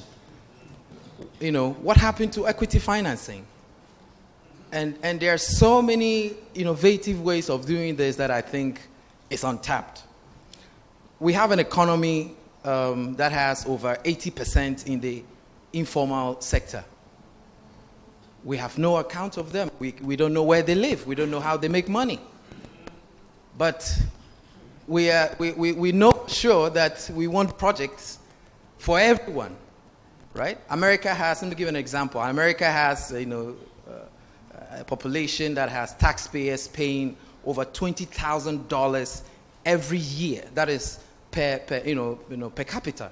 So the citizenry can demand for social services. The citizenry can demand for certain important services. And you have a country of 80%, in the informal economy. How do you manage that? So I think the real question here is, what will propel us to have that socio-economic transformation, sort of agenda, broad blanket that we all want? And that is very important. Another thing I want to share is that, scientists in Brazil, know what is in the ground. There are over 6,000 people in Brazil that have PhDs in engineering, and they know what is in the ground. How many of such scientists are we producing? We don't know what is in the ground, yet we want to give them out. And that is a big, big problem. Another challenge is knowledge transfer. For example, we go around signing MOUs, and we have BOT agreements. And so it is build, own, operate, transfer. We're only interested in the build aspect. Let's get the funding. Let's build it. How do we operate? How do we transfer this? It's another big issue that we never go into. So we don't know what we are doing, in essence. And you ask yourself, what is the national plan? Where are we going? And I think this is the big issue. Lastly, what is the evidence? What is the research that we are actually tapping into? We have rich experts here who know what they are about. They have written and have published. There is no gap. There's no bridge between what government wants to do, what industry wants to do, and what academia can provide. So we have a lot of experts and a lot of opinions as nurses in this room, but let's combine research and practice, and let's stop using this intuition and we know it all. We don't know anything. We don't know what we are doing. Thank you very much. And I'll encourage our audience to also engage. You can ask the panel questions. It's not a Q&A for Honorable Kojo Ponkuma. I beg you. We are here to have discourse. So let's not push the questions towards him. Okay? So let's go round a bit. Honorable, I'll let you answer the questions, but let's engage with our panel a bit more, and then we'll get to the Q&A with Honorable Kojo Ponkuma. So please engage with my panel for me. Thank you. My name is Barnabas, and Honorable is saying we have to the panel. To the panel. Yes. We have a plan, but my friend can say we don't have a plan. I was watching a YouTube video recently about China's growth, and there's this unemployed young boy living with his girlfriend, his mother, and his mother's husband.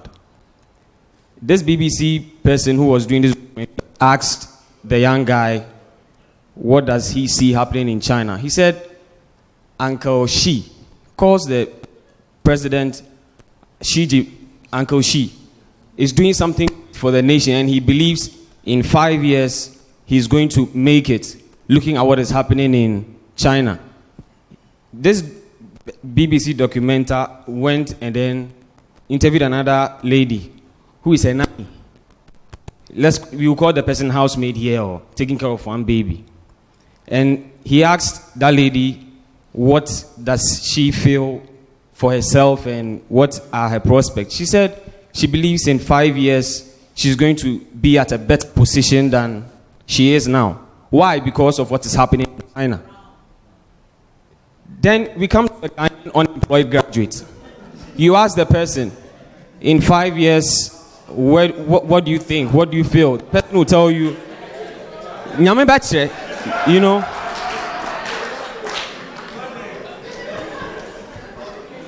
I have this personal belief that thinkers shape a nation. Even if we don't have the resources, our thinkers can shape this nation for us. And we have them in Ghana. We have them. Lloyd. Dr. Lloyd Amwa's presentation made me even believe. It corroborated my belief that, yes, thinkers in this nation.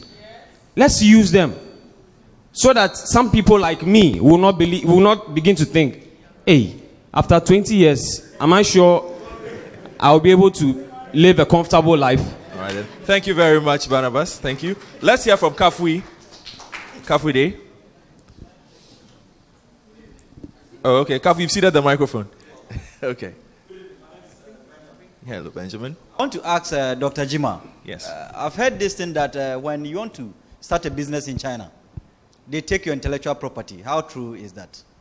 And it goes to the Honorable Minister. If it is true, in China exporting their entrepreneurship or industry to Ghana, are we also taking their intellectual property and then make use of it? Thank you. All right, then I'll let Dr. Ajima take this question. Okay. And then Honorable Kojo Ponkuma will answer the question. Then we go to Kafuide and more interactions. Thank you. Actually, with the intellectual property, as the name is, it is owned by somebody. And I believe, I've been in China, I've worked there for some time, but then I've never seen anyone that maybe because you are here to do business, they will take your intellectual property. To me, I've never seen any. And so it never exists in China to the best of my knowledge. And But then, just to add a bit to it, my fear, particularly with our engagement with China, that is with the issue of trying to, let me use the word like de-industrialize our own people. Because Chinese people are known to be people who are very dominant. When they come into your environment, they want to control everything. Whether you like it or not, they want to take control of everything. And so, like the Sinotracks coming in, we have Dr. Apostle Kojosafo production activity going on with the vehicle production and so many other things. My fear is if these people are allowed in and are able to get so much grounds, they will end up dictating the pace and controlling everything. And so with our people, as we engage them, we should be very clear as to their limits. And then more so, in trying to let them in, they shouldn't come in a way of trying to kill. Their service must come to help, particularly those that have already started something, like Apostle Safo Kantanka. So please, that is the only concern, that these people, they are very good in terms of helping. They are willing to help, but then it comes with a cost. If you are not careful, they will end up dominating and controlling everything. Thank you. Honorable Ponko, can answer the questions now? Yeah, and I think maybe just to start off from what he's talking about, one person mentioned, I kept talking about risk. These are some of the risks that you face when you're doing business, even if it's not with the Chinese, with other parts of the world. And it's about, one, knowing it and putting in place measures that ensure that it doesn't happen. Let me start from the first question on what is our end game. Our end game is I want to have a robust economy that is growing at an optimal level, but not just growth that has jobs that are at least coming at a rate at which people are entering the world of work, and jobs that provide incomes for people. Once people have disposable incomes, they can move to the next level of providing their own developmental needs that they are looking for. And while at that time, while you are doing that, you also want to be able to mobilize enough resources to transform the state of not just your infrastructure, but of your entire national life or your economy. That is our end game at the end of the day. How do you get there? Between where you are and the resources you have and where you want to go, how do you get there? And that is the path that we are trying to chat now. There's a question about price, and then there was a question about risk. Let me put the two together. So, for example, there's a risk of quality, and I think I've addressed that already, about what you do to ensure that you will get the quality that you are looking for from the Chinese. They do business in many parts of the world. Those who don't have quality standards and don't adhere to them, they get it handed to them. But those who pay attention and ensure that these standards are adhered to, they get better value for money. There are social costs that come with doing business with the Chinese. If you have a country in which the laws are lax, and the people themselves are willing to bring in Chinese people to come and help them do illegal small-scale mining or irresponsible mining, there will be huge social costs to doing business with the Chinese. But those same Chinese people sometimes don't even do that in their own countries. They go to other parts of the world, and where the laws are not lax and the people are not willing to partner them to do this harm to the environment, you don't get it. So again, when it comes to social costs, what price are you willing to pay, or what risk is in there? There are potential social costs.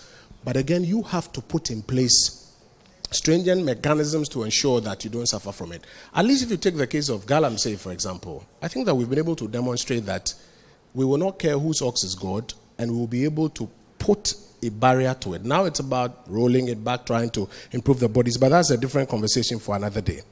The other question is about project financing, that everybody's thinking seems to be about loans or taxes. What about equity financing? And earlier, Ambassador talked about BOT. Zambia did the BOT with China to build a port. The Chinese have taken over the port now. They've taken over the port now in Zambia and are running that port. How do you, and again, I don't think there's anything wrong with raising the question how. You raise the question and then you populate answers to it. So how do you find a mechanism where it's not just pure loans you are taking if you're natural revenues are not enough? Like joint venture agreements. That's the equity financing you are talking about. And I've sat here and just spoken about how we are looking to do joint venture agreements in developing some of our resources, even in this Chinese model, so that we don't just export raw commodities, but we're able to build industries out of it, create jobs, and get value for it right here. So in some of these things that we are talking about, we are answering the very questions that are being raised. There's a question about experts and why experts are not consulted. I think with great respect, with the greatest of respect, that is an assumption. Again, I just sat here and I said that the president went to China, and I use an expression with Sino-Ghana experts, people who have done business with the Chinese, who have worked with the Chinese for a while and understand the way the Chinese negotiate and do business. I've just said that here. Again, with great respect, I very much respect what Dr. Amoa, etc., are doing at the Center for Asian Studies, and we're having a conversation about it. What they are doing will help expand the frontiers of understanding of doing business, whether with the Chinese. The Chinese do different business from the Japanese. The way the Japanese do business is different from how the Chinese do business. They are building capacity. We can expand the frontiers of that capacity, but it doesn't mean that today there's nobody around the table who understands it or is feeding some advice into that as well. I think finally, one of the comments I would like to make, this is not actually a question, but there was an anecdote that a gentleman shared, that they asked somebody in China and says, if I look at what they are doing, I know that in 5 years I'll be better off. They asked somebody else who said, Uncle Shi. And then they asked, potentially if you ask a Ghanaian, he will say, Yami Betre. I draw a lesson from that. The lesson I draw from that is that the person in China knows or understands what is being done and can even draw inspiration or hope from it. Tonight, I am sharing with your audience here that there is a clear strategy that we have here. I beg of us, go into it and tell us, page 32, I don't like this part. Or this part doesn't appear to answer my question.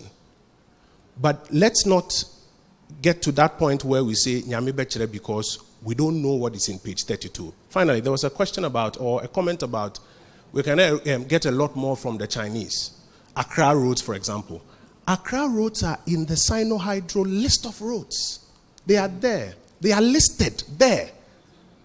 I'm not sure if we said, let's do a poll here, how many of us have gone through that list one by one, we'll see. So I'm begging of all of us, let's engage the material and get to the second stage of the conversation that, okay, we've seen this part, but maybe we can delve a bit deeper into this part. That's my submission. All right, then. Thank you very much. We'll take the next round of questions for my panel. And like I said, please, let's not make it a Q&A for the Honorable Kojo Nkrumah.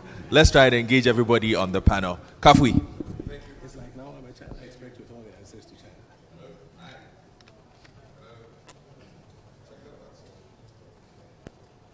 Thank you very much. I'm glad I'm here. So, sitting next to me is a gentleman who spent 16 years in Cuba. He's part of 1,800 Ghanaians who studied in Cuba between 1983 and 2002. According to his personal experience, they were not debriefed. He wasn't debriefed when he came back. So none of them were debriefed. So I don't know whether we've taken full advantage of the Cuban experience.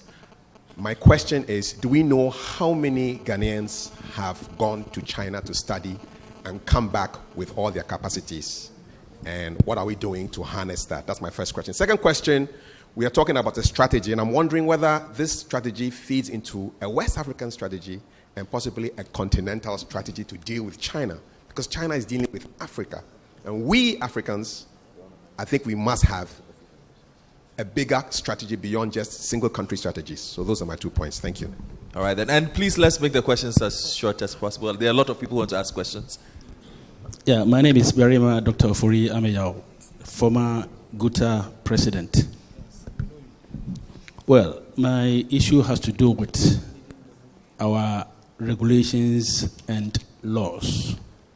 Most often, when Ghana as a corporate or Ghana as a corporate entity goes in for loans, those that we are taking the loan from them, for example, maybe China, will have to take advantage of the Ghanaian situation and then divide our laws and regulations because he thinks that maybe he has given you money. But in most cases, these are loans that are payable by Ghana at a certain point in time.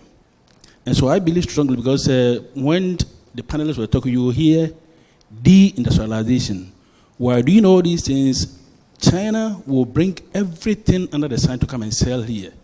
And when you take the government's flagship policy, the 1D, 1F, if we are expecting their finished goods through imports to our shores here, how sure are we that the 1D, 1F will be able to withstand the pressures that the Chinese goods we brought to bear on our country? Secondly, Dr. Graham was talking about blocks. In most cases, for instance, the Economic Partnership Agreement, for instance, we're dealing with a bloc like EU, European Union, but Africa will go as individual countries. In most cases, the strength that EU is having, the individual countries who are going to negotiate doesn't have those strength. So, if we are going as an ECOWAS bloc or regional bloc like EU, wouldn't it also be possible at a point in time in certain things that we want to deal with the Chinese, rather than maybe going as an individual country to, mind you, we are talking about 30 million population against 1.2 billion population in China. And so it is very difficult, in most cases, it's very difficult to, pass through what their policies. And in terms of policy, GIPC policies, for instance, we're talking about transfer of technology and capital. And so sometimes if you find some of these people selling on the roads of Accra, doing all manner of things in Accra, galamseyism, selling on the roads, selling on the streets, plantains and whatever. They are involved in all kind of businesses because all that they need is money. So whatever they would do to get money, that is not their beef.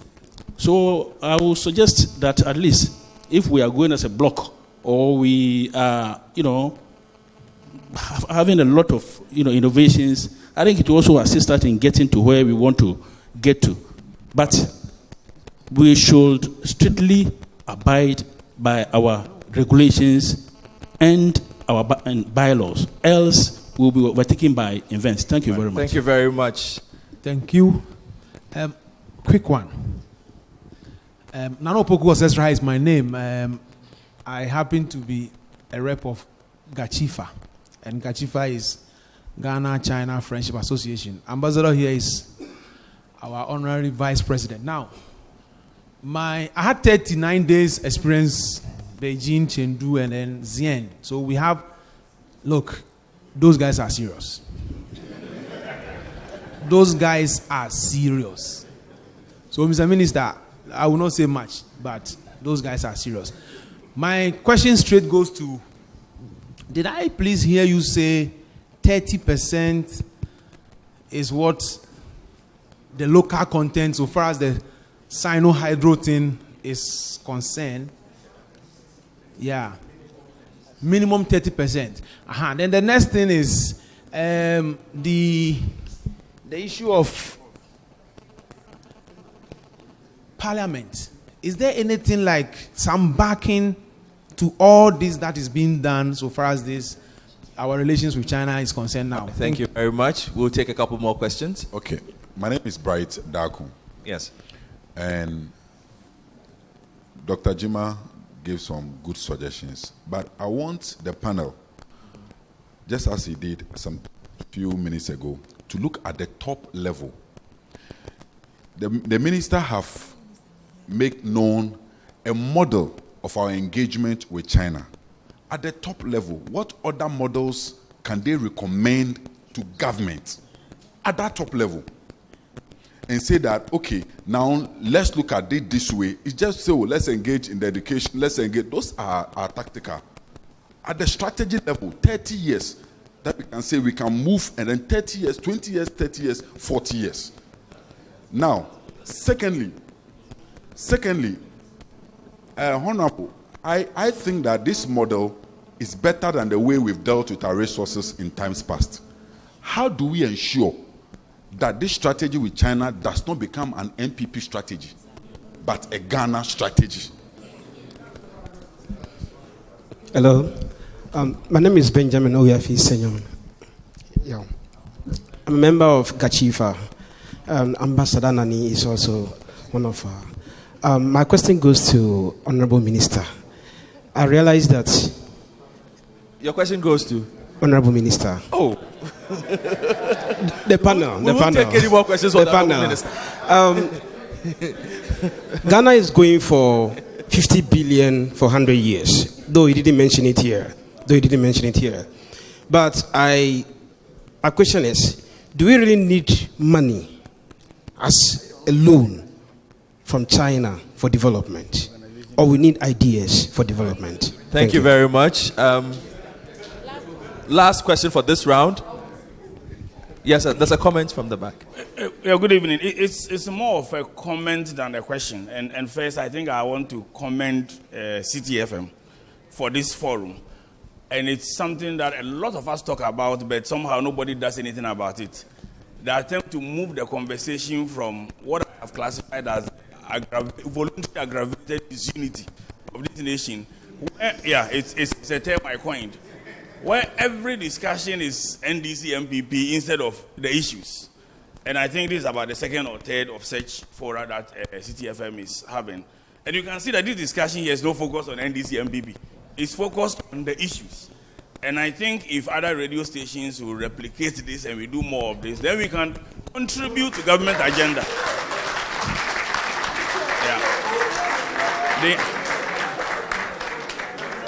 The second point I want to make, I want to draw the attention of all of us that it is about Ghana's development and not about China. And why do I say that? Ghana would develop or attempt to develop with anybody who can partner with China. Now, we've partnered the West for a very long time. We have challenges with capacity generally. And I just want to relate to one. You notice that one of the reasons why our debt stock is high is actually because at times the monies we borrow from the World Bank and the West, we don't even draw down. Because you may have lending which you have, let's say, a 4-year lifespan from the World Bank. You draw down, by the time it's 2 or the 4 years is up, you draw only about 60%. And we pay for non-utilized funds. You actually pay for non-utilized funds. Nobody complains about that. But as soon as you turn to China, then people begin to complain. If a nation wants to develop, and the nation has developed a strategy to develop, the nation's strategy is what should drive how the nation develops. Whether it's China or US, it doesn't really matter. So I think we should be focusing more on the strategy that he has presented. What contribution can we make to it to shape it? And ideas are free. If you give good ideas, I cannot see how a government will reject it. Last point is, I think we should increasingly begin to turn, or I shouldn't say we should stop criticizing government, but we should begin to check Ghanaians ourselves. What do we do? And I have a couple of illustrations. First question, can Ghana afford not to deal with China? I think the answer is no. But what can Ghanaians do in this? A typical, and I'm happy Guta is here. A Chinese will tell you, and I do China a lot. I'm an ardent China watcher. The Guta person goes to China. And in China, they produce for everybody. You can buy the cheapest and the most expensive. And the Chinese will tell you that the Ghanaians buy the cheapest and come and sell it to us most expensive. That attitude, is it a good attitude? So as a people, we need to check ourselves about our attitude. And two more examples are important here. One example is the fact that we don't read. At times, even when the government policy is there, we don't read. And I'll give you an example. The Integrated Aluminium Corporation bill has been in Parliament. The bill is there. The last time I checked, it's been passed. In that bill, there are provisions that include, I didn't hear the minister mention the fact that for the first time, a mandatory dividends policy had been introduced. And I went to Parliament for that purpose. you find situations where Ghanaians don't go to parliament, they make no contribution, then they only criticize. How do we criticize if we do not contribute and keep the government on these toes? It's very important. We need to look at those things and see what else can we do to shape the policy for all ourselves. And without looking at these things, we will miss the boat. Now, China, and I made this comment the last time I made a comment on CTFM on this. China consumes spicy foods. Yes. Shito alone to a population of 1.2 billion people is a massive potential of exports.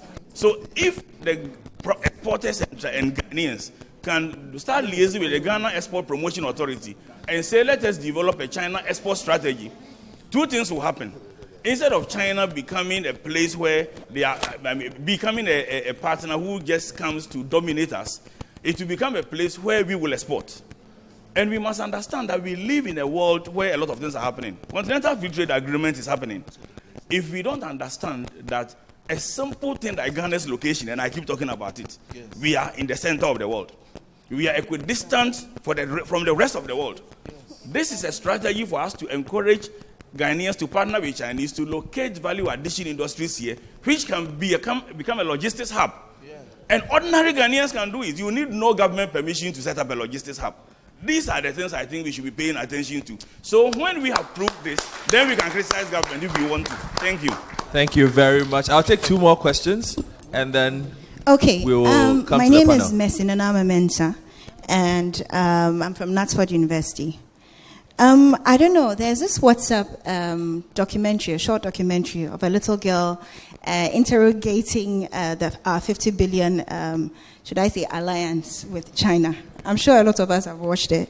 Now, she made a comment about us Ghanaians, that if Ghana, the land Ghana, was to be given to the Americans, the Germans, or let's say the Chinese, they would probably shut off their borders to the rest of the world because everything that they have is contained within this country. However, give it to us Ghanaians, and we wouldn't know our left from our right. Now, I found what she said quite intriguing, because what I saw was that the Germans, the Americans, or the Chinese, apart from they being just a geological area in essence, they are also an ideology. American, as they are, how they think, it's an ideology. They run on a single ideology, same as the Chinese, same as the other countries. What I want to find out is, with respect to the document that has been presented, is what is our ideology as a Ghanaian? What is our drive?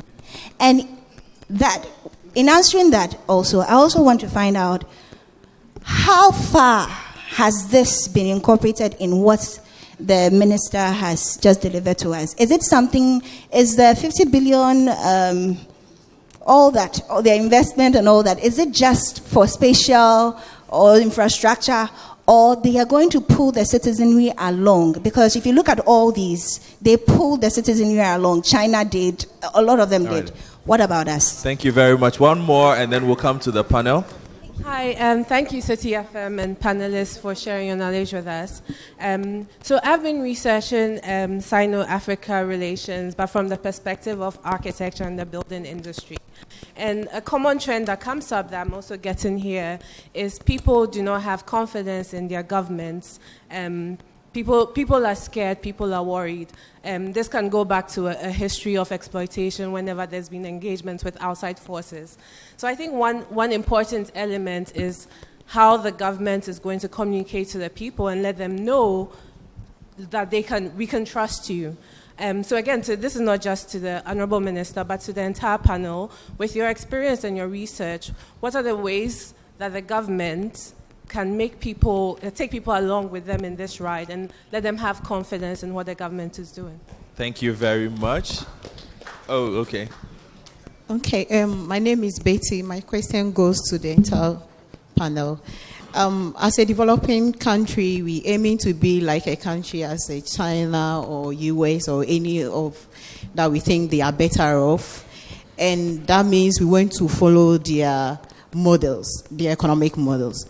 So my question is, as a country, do we have that models? And can we do it?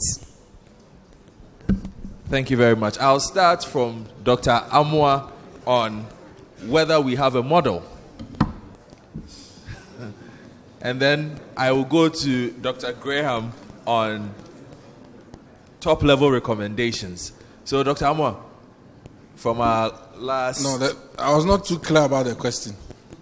She's asking whether it's a development model from where we sit. Well, I think what we've had in my analysis of the literature and in my work, I think what we have had in the last 30 years, maybe since 1983, 82, is a market-based socioeconomic organization.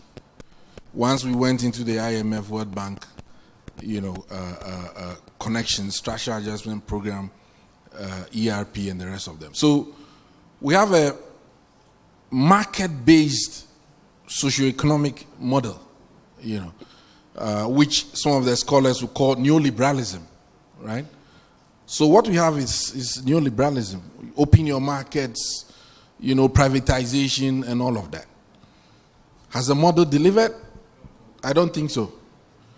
And the center just released a working paper where we compared Korea to Ghana on the question of what is known also in the literature as the developmental state model.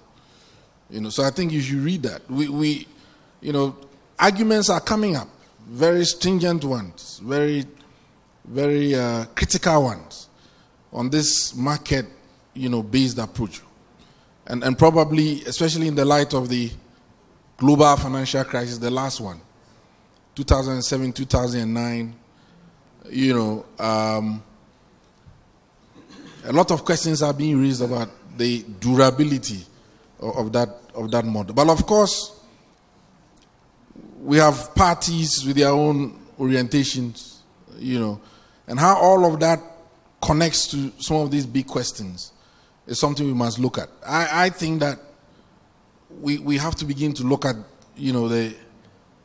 as you rightly stated, the model, and I think, in my view, maybe to just look at a scholar like Karl Polanyi, we should look at the double movement question, but it's all complicated, so just forget it. The other thing I want to respond to, beyond the model, is the question the lady raised about whether government is taking us along and what the Asians did, right? I think that's one major gap. I think there's less hard work on the ways in which the masses of our people and the citizens, are inspired and driven to commit to the national goal that is before us. And so there's a sense in which there's a disconnect between the government and what it wants to do and how the populace generally sees it and wants to connect with it. And I give you an example. I mean, if you look at the Chinese leaders, of course, people critique them, communism, Red China, etc., etc. But there's a sense in which they give fascinating leadership based on unbelievable sacrifice. Read a book like Red Star over China, right? The Communist Party, the Long March, and you might weep at the extent of self-sacrifice that these leaders more or less subjected themselves to, which is why the Chinese, for example, of course there are problems, but generally are predisposed to go in with the flow. Take Singapore too, right? And what Lee Kuan Yew did. You know, here's a guy who would ride in a very simple car. You know, just 2 outriders. You know, simplicity. You know, those values matter. Because if you don't drive the people along, when the gutter is dirty, they don't care. You know, when there's something, they are not driven to more or less make that kind of connection. You take Korea, you know, Park, when he took power, and the kinds of things that he did to try and move the Koreans. I mean, there's a case in which, for example, you know, there's some project and he would just appear or call very ordinary people, talk to them, you know, inspire them at dawn and those kinds of things, right? And these are the things that would drive us. But I think in the last couple of decades, the government lives in this bubble and the people also do their own thing. So even the red light, they will jump it, you know. And we need they seem small things, but they connect to policy and whether or not policy will succeed. We think it's just the metrics and the, you know, all the fancy words and the jargons and all of that. But human beings and citizens need something else that you might call spiritual, you know, metaphysical, however you construe it, to move them, you know, and maybe we are not paying too much attention to those, like the Asians did. All right, then thank you very much. And let me come to Dr. Graham. Bright wanted top-level recommendations in how we move forward this document that we have so that it doesn't become just an NPP strategy, becomes a national strategy. What recommendations will you offer? I mean, on that, I mean, of course, one is one who claim to be able to offer, you know, strategy. But there are a number of points connected with that, and which is also about the place of policy and policy making. Ofosu Dorte, for example, made a point about the role of Parliament and the need for people to pay attention. And I think that's very relevant here. Because, in fact, the minister spoke a lot about how government is doing this and putting this in place.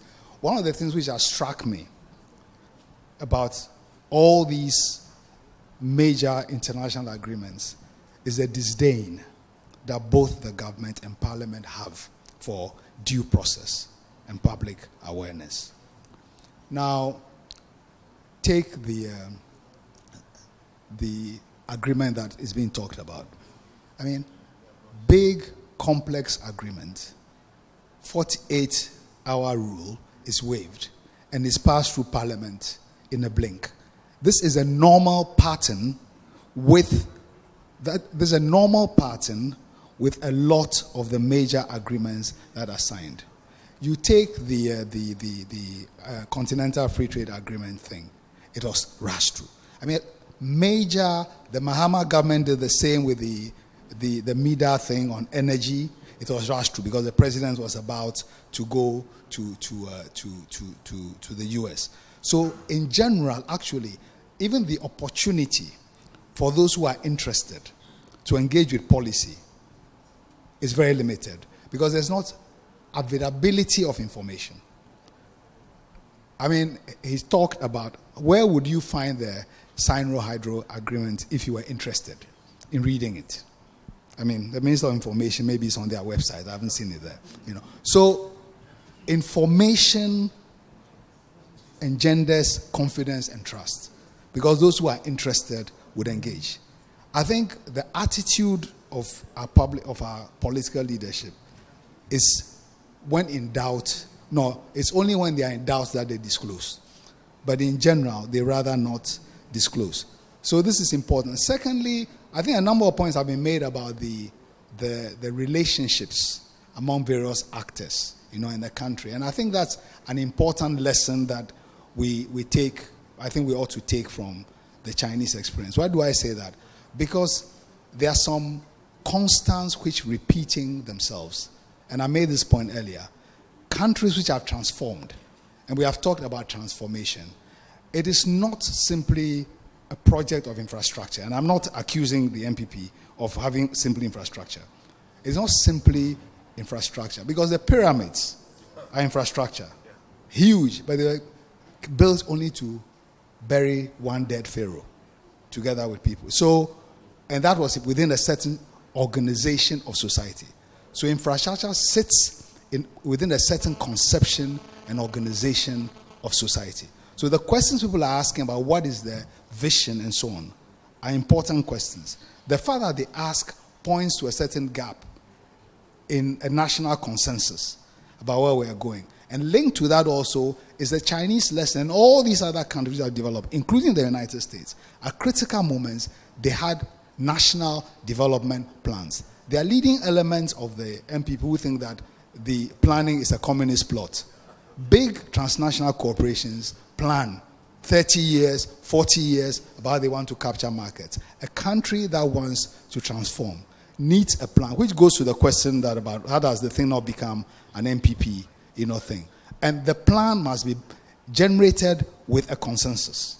So there was a plan before the government came. Something happened. Okay? And there are a number of things that people have said, which I just want to very quickly reiterate. The fact that Ghana is a small country. We have liberalized our economy within a liberalizing global economy. For us to be effective, deindustrialization, for example, is not the result of the Chinese. We deindustrialized from the 1980s. If you look at all the data, and over the past few years, deindustrialization has been continuing. Some of the industries that we want to establish would only make sense if we are operating within a regional market. Agro-processing.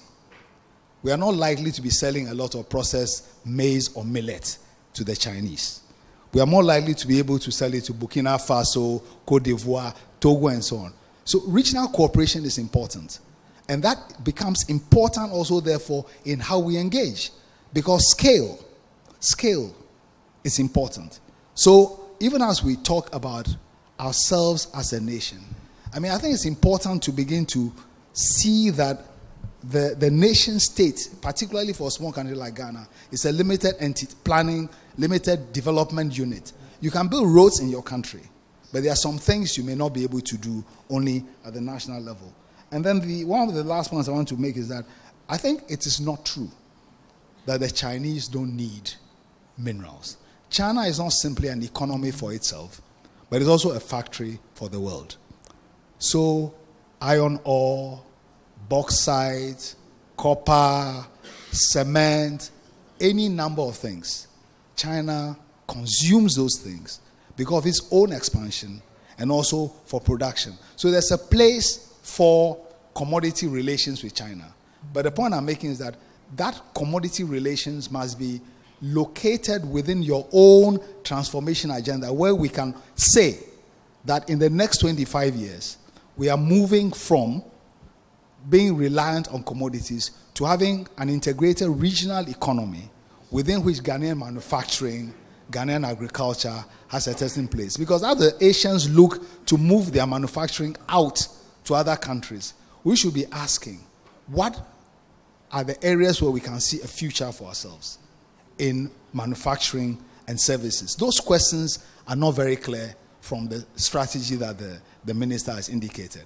Maybe when it is laid out a bit more clearly, and there's more effort to engage in discussions, not only on the platform of Citi FM, we might come to better clarity, about where these strategies stand, these strengths and weaknesses.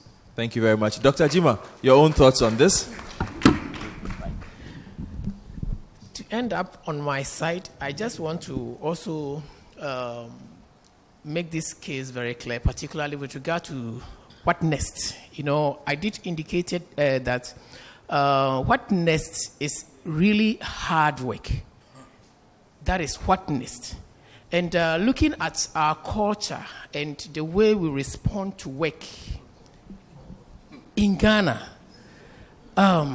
it's something that we must give a thought about. Our attitude to work, because I had worked there before, and I know how serious they are in terms of job. Very, very serious. Hard working. But that could not be found here. And so as we engage with them, we should also be ready to also change our attitude to work. Because that is the only way that we can sustain whatever we are going to receive from them. Else, it will go down the drain. Thank you. Thank you very much, Dr. Jima. So, Honorable Apong Nkrumah, to Kafui's questions on whether you have numbers on Chinese students, on strategy, and also on top-level recommendations as well as communication. How do we bring people along?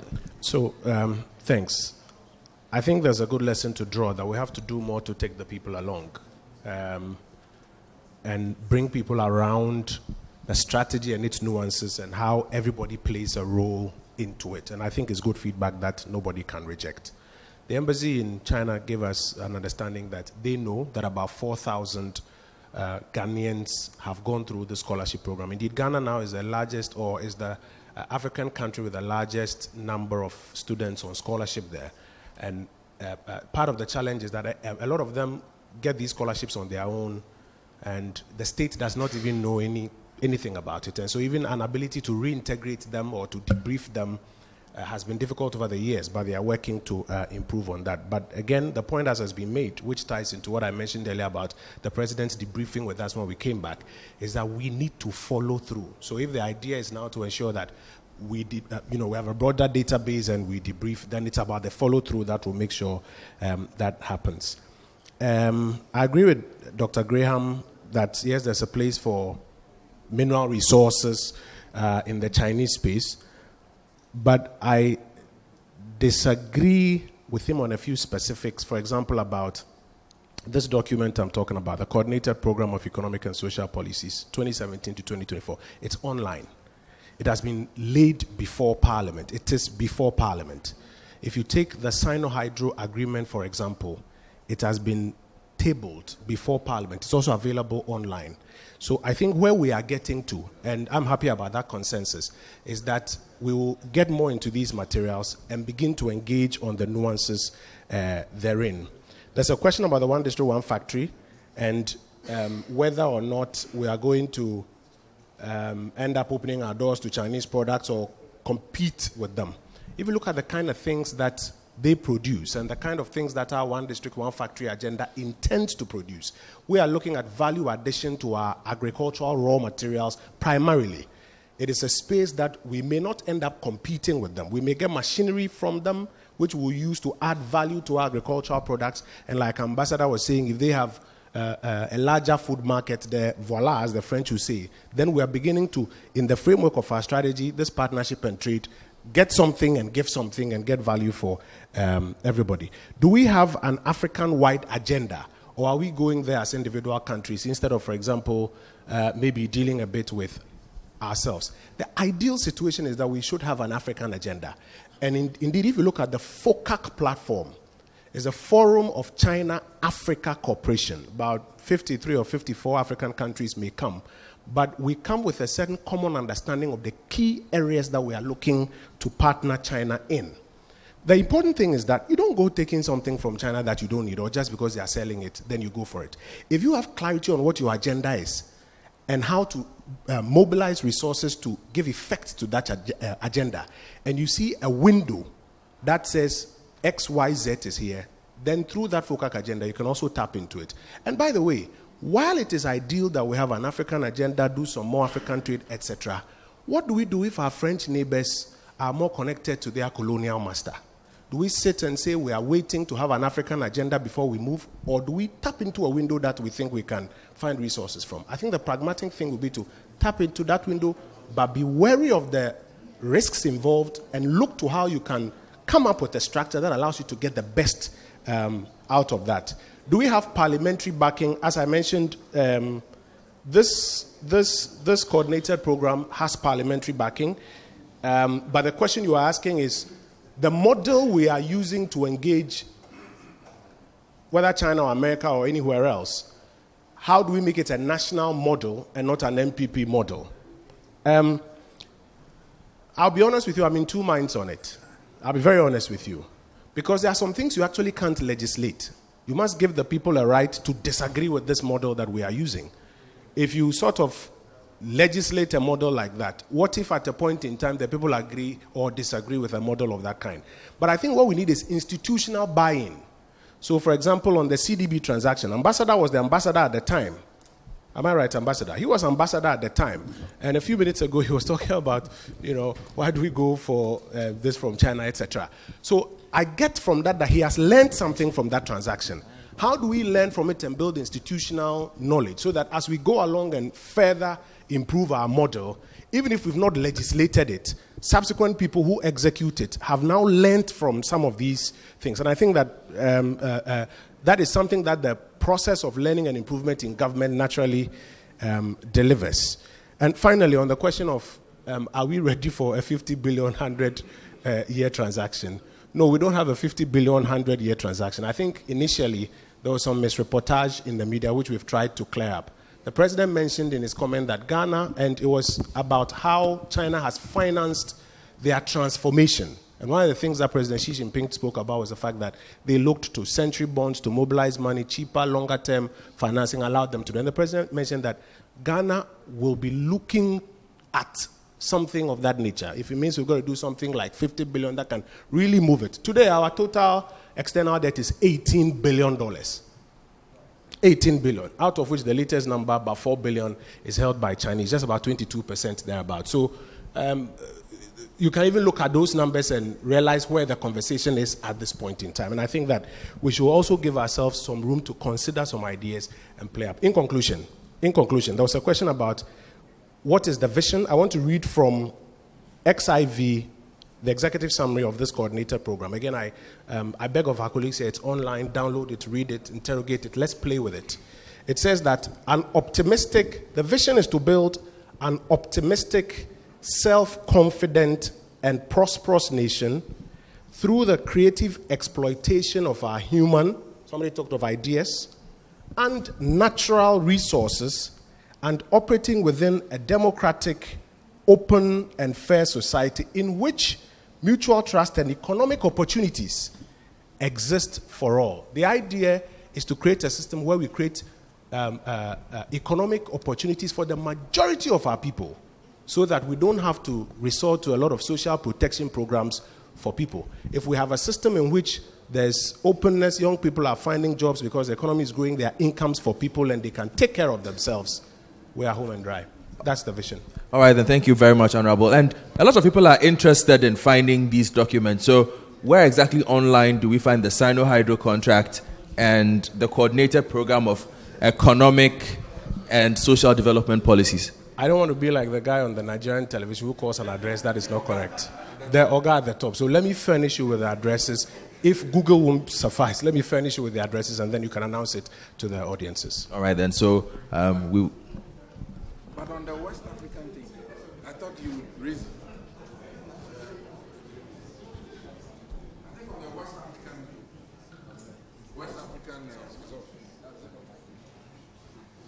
Yeah, on the West, I think I thought the minister would raise that. Minister designate. I think Ghana, Cote d'Ivoire are beginning to coordinate on cocoa, and that's a good sign. You have to pay me for that. All right, then. So, unfortunately, we have to bring the conversation to an end. It's been interesting having conversations with Dr. Yao Graham, Dr. Lloyd Amwa, Dr. Glenn Jima, the Honorable Kojo Nkrumah, and yourselves as well. And we cannot end without hearing from Bernard Avle, the man who makes these things possible. Vote of thanks. Thank you. Please put your hands together for the panel. We want to thank you for staying. You came on time and you stayed. It means, contrary to what a lot of people think, there's a big hunger for knowledge in this country. And you don't only get knowledge by reading. You can get knowledge by listening as well. So let nobody think that talking is a wasted effort. I actually think that I learn more by hearing than by reading, because you can hear 5 times faster than you can read. So actually, the more reasonable conversations we have, the faster people can learn. So I want to say a big thank you to the panel, particularly Dr. Yao Graham, because, in a 3-minute phone call, he helped shape the whole thing. It was very nice. So, Doc, thank you very much. Professor Lloyd Amwa's presentation set the tone, and your... Yes. So, Doc, thank you very much. He's a great mentor. Lloyd, your presentation was really nice. you use some word I still don't understand the word. The first three things you said, no? You said futurity and something. Liminality. I'm going to Google it. And then your last 5, very powerful. And I like how you share. I want to urge you to buy his books. His books are really interesting. And when he said that the books are written in a popular way, what he means is that it's very simple. His books are simpler than his presentations. I've read very good books, so you should buy the books. The center, this whole collaboration, and the other thing you see, our informality is an advantage. I didn't write a letter to him, long, DSL, nothing. WhatsApp conversation after the interview between, in fact, I interviewed he and Ofosu Dorte, and then some men sent me a WhatsApp of the topic, and we agreed everything there. So we can work fast. So informality doesn't mean we are not serious. Bureaucracy can kill. So I think there are things to do that work. And this program itself is a manifestation of the way we work. Our idea is to use radio to shape minds. And we are very clear that media is the missing link in Ghana. So you're going to get a lot of this and other things. So we want you to support us, right? To spread the message so that it's not just a message of despair, but to shape minds, because you can only change a nation with ideas, and we have the ideas here, right? So we thank you, Prof. And Glenn, when you started, you were a bit shy, but I noticed that you had a lot of things to say. And I need to say that I have 3 boys. Glenn brought 2 of his sons here, and we had to get them a drink. They were sleeping and waking up. So with all your China PhDs, you are still a proper father. So we appreciate you for that. Thank you so much. They just woke up and they're wondering where they are. When you wake up and you don't know, it's like, am I in my bedroom? Am I dreaming? So Ranstina took one outside and said, your daddy is still there. Don't worry. You are not. He thought he was lost. And Kojo, thank you. Kojo, look, you are. I'm happy that we have 1 politician and then 3 non-politicians. And this is what we need to do. We can't create platform for only politicians to come and talk. And we are going to de-emphasize politics. That one, they will do it. We are very clear in our mind that it's not. And I need to say that we also need to change. You were all asking the politician questions. He doesn't have all the answers. You see, we didn't bring him here to come and do a press conference. We brought him here so we can subject the government plans to the rich ideas. And sometimes I go on platforms with people, we all speak. When they finish, all of them go straight, politician, to ask questions. Media, we have to do better. Because some of the things Yao and all these people said, they are the headlines. But all of us, a minister designated for information, has said our government plans. No, that's not. You don't change the society by just reporting what politicians say. No. So the media here, please, I'll be looking at your stories tomorrow morning, including Citi Newsroom, Vivian and your people.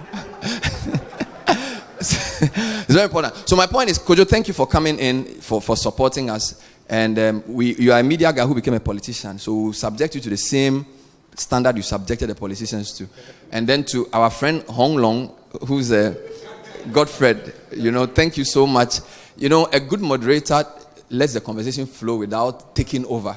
And I think you were masterful in that. You didn't impose yourself. So put your hands together for him.